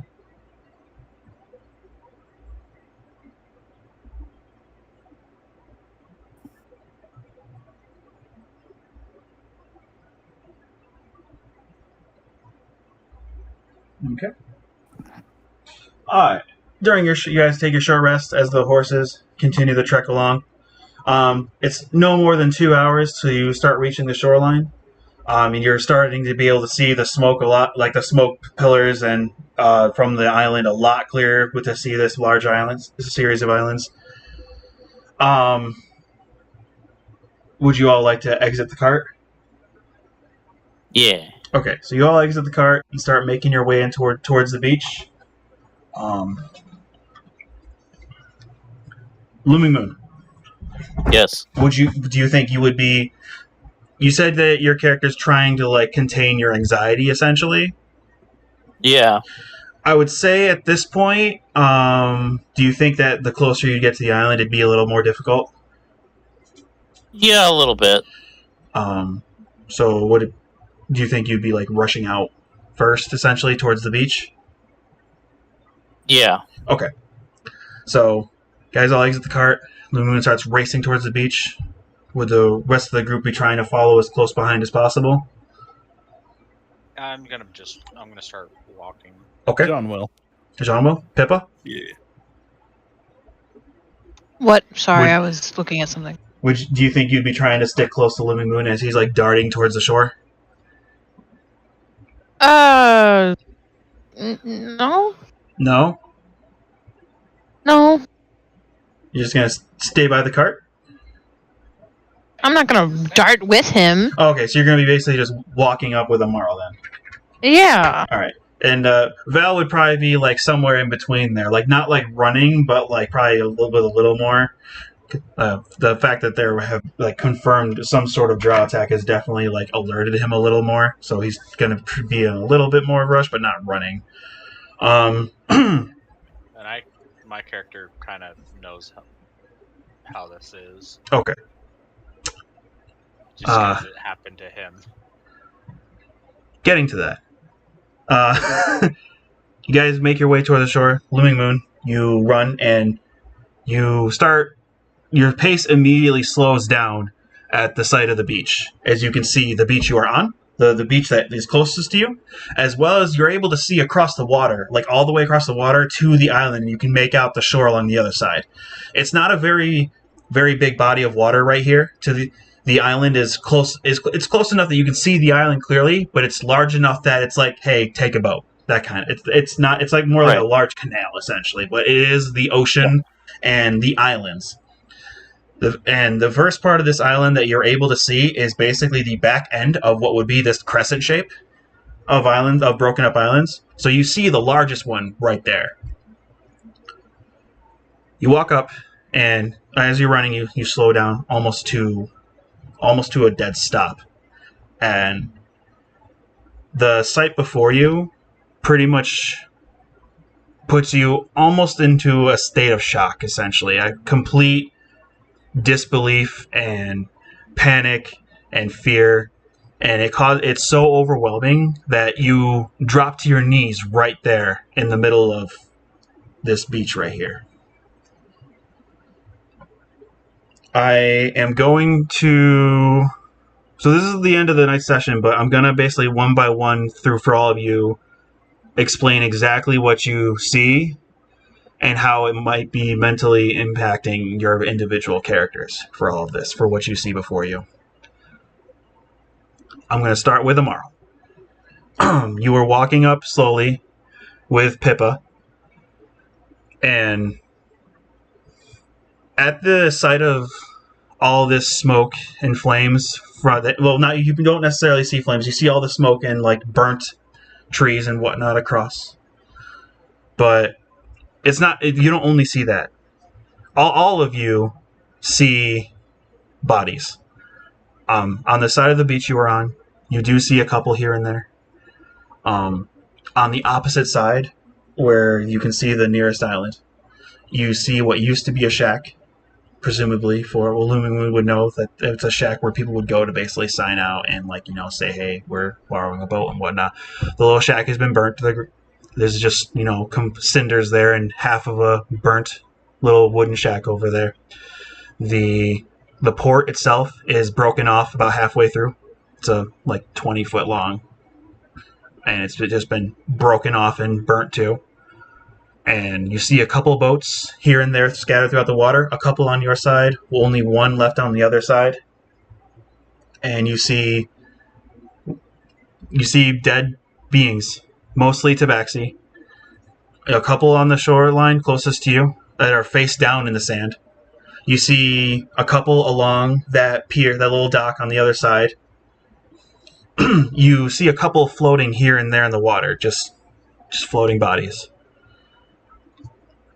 Amaril, at the sight of all this smoke and death, your character very quickly start having an almost a PTSD moment with the frustration and stress and the knowledge of what drow mean to you. Your character very quickly doesn't see the island, doesn't see the forest. You don't see your friends. Immediately, your vision starts almost in a static fashion, making it so that instead you start seeing visions of your home city. All the smoke and flames around, the sky getting black, dead bodies from your own people, friends, family, and the invading force alone, you start seeing almost reliving that moment, and it's incredibly intense. Your anger, frustration, and anxiety start getting even more and more inside you. It hits a moment where you can almost smell it too, like the smell of like all the blood and demons and all the just pure death happening around you when you were home when you were younger, and your mind starts being immersed so badly that you start feeling this weird little twinge of pain in, not like on the back of your left arm. Suddenly you start feeling like there's maybe a cut or a scratch there, but it starts feeling really warm and hot and hurting immensely. And it's so sudden and so quick, and your mind is so immersed in like what you are seeing, that you go and grab at it really quickly, and the second you grab it, it smacks you back into reality where you see what's before you, and you see your friend in the sand on the beach, like just surrounded by his people, like a lot of his people, just in the sand, dead. Pippa. Yes. You are you as a druid, as a satyr, you love nature, you love life and everything there is to it. Everything you see, what you're looking at is essentially an insult and a slap in the face to everything you love and hold dear as you. And to see your friend having to witness this, and then your friend next to you who has witnessed this before, you might not know the full extent. You almost start wanting to just break down and run to Looming Moon, but it's hard because Amaril's next to you too.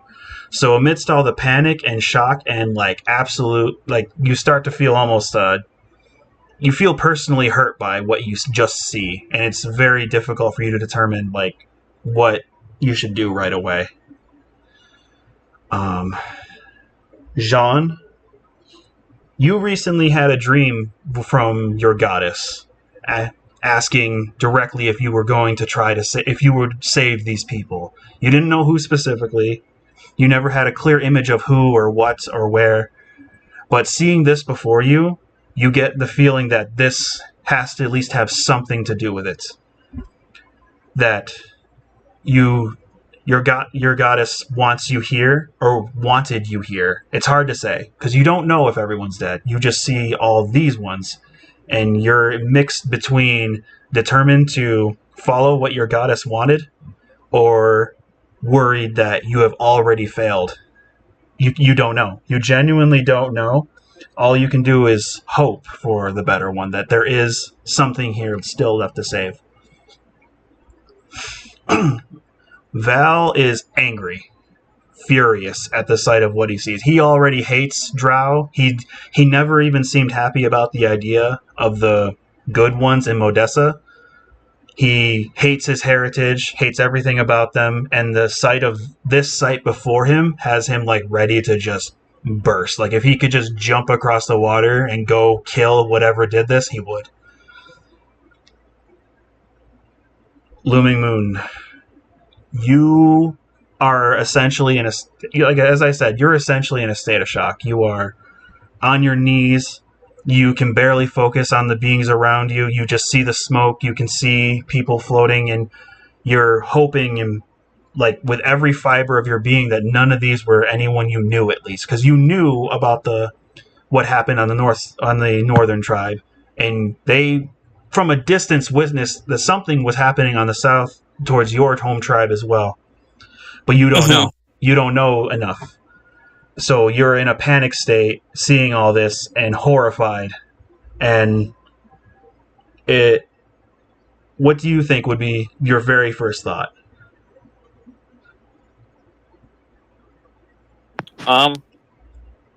Sorry, dog was whining. I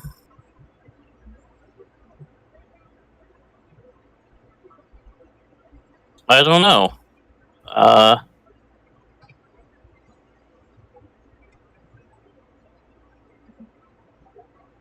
I guess my first Not even my first thought. I guess I would think that I need to start checking the bodies, Okay. see if there is anyone I know, and if by some miracle there are survivors. Okay.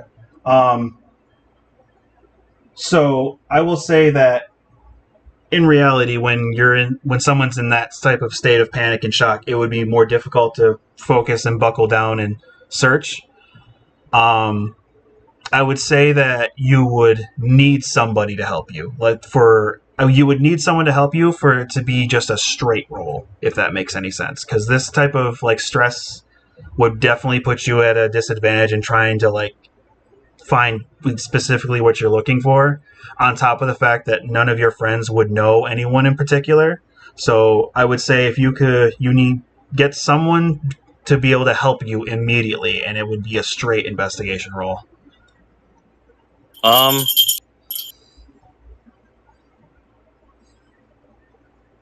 I will ask Jean to start checking the bodies, to see if any may still be alive but unconscious, while I look around to see if I recognize anyone.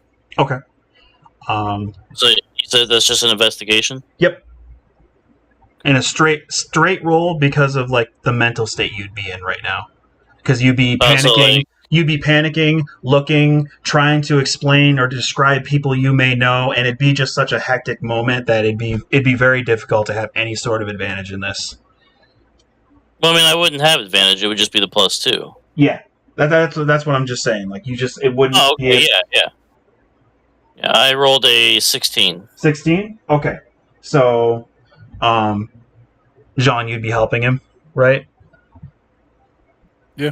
Okay, so you'd be going through, checking bodies, flipping over any you can to see if you recognize any.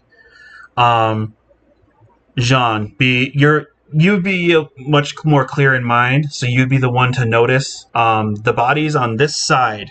There's only 3. There's only 3 bodies on this side, and you notice right away that every single one of them has little black crossbow bolts in their backs, as if they were being shot at from a distance while escaping. Which in your mind would explain, Drow being on this side. They were probably looking for any more possible survivors. Looming Moon, as you're going through and looking, and you rolled high enough that you'd be able to see a little bit in the distance as well across the water to look for anyone you might recognize. You're still panicking, but you're getting your anxiety's starting to lower a little bit as you're noticing you don't really recognize any of these tabaxi. You aren't seeing anyone that stands out, no one that you remember, no friends, family. And you're also it's still a little bit of panic feeling because you don't know where they are, but you also notice that there are no tabaxi children here either. There are none.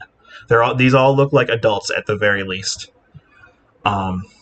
While looking through, trying to think of, and you're wondering if there are any survivors, none of these ones are alive. They're all gone. Unfortunately, they've been gone too for some time by the looks of it. At that moment, though, when you're trying to wondering, man, are they alive? Is this person alive? Are they alive? From a distance in the direction of the island, you hear an incredibly loud scream, and it sounds like a female scream, it's hard to, with how far off it is. It's a little hard to determine what kind, but it's definitely someone of fear, not a dying scream, and you immediately think someone's still over there, and that's where we're going to end it tonight. Oh boy.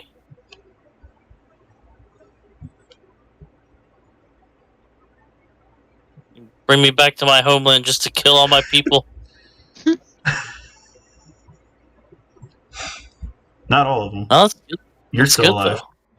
And That is true. There's a survivor back in that town too.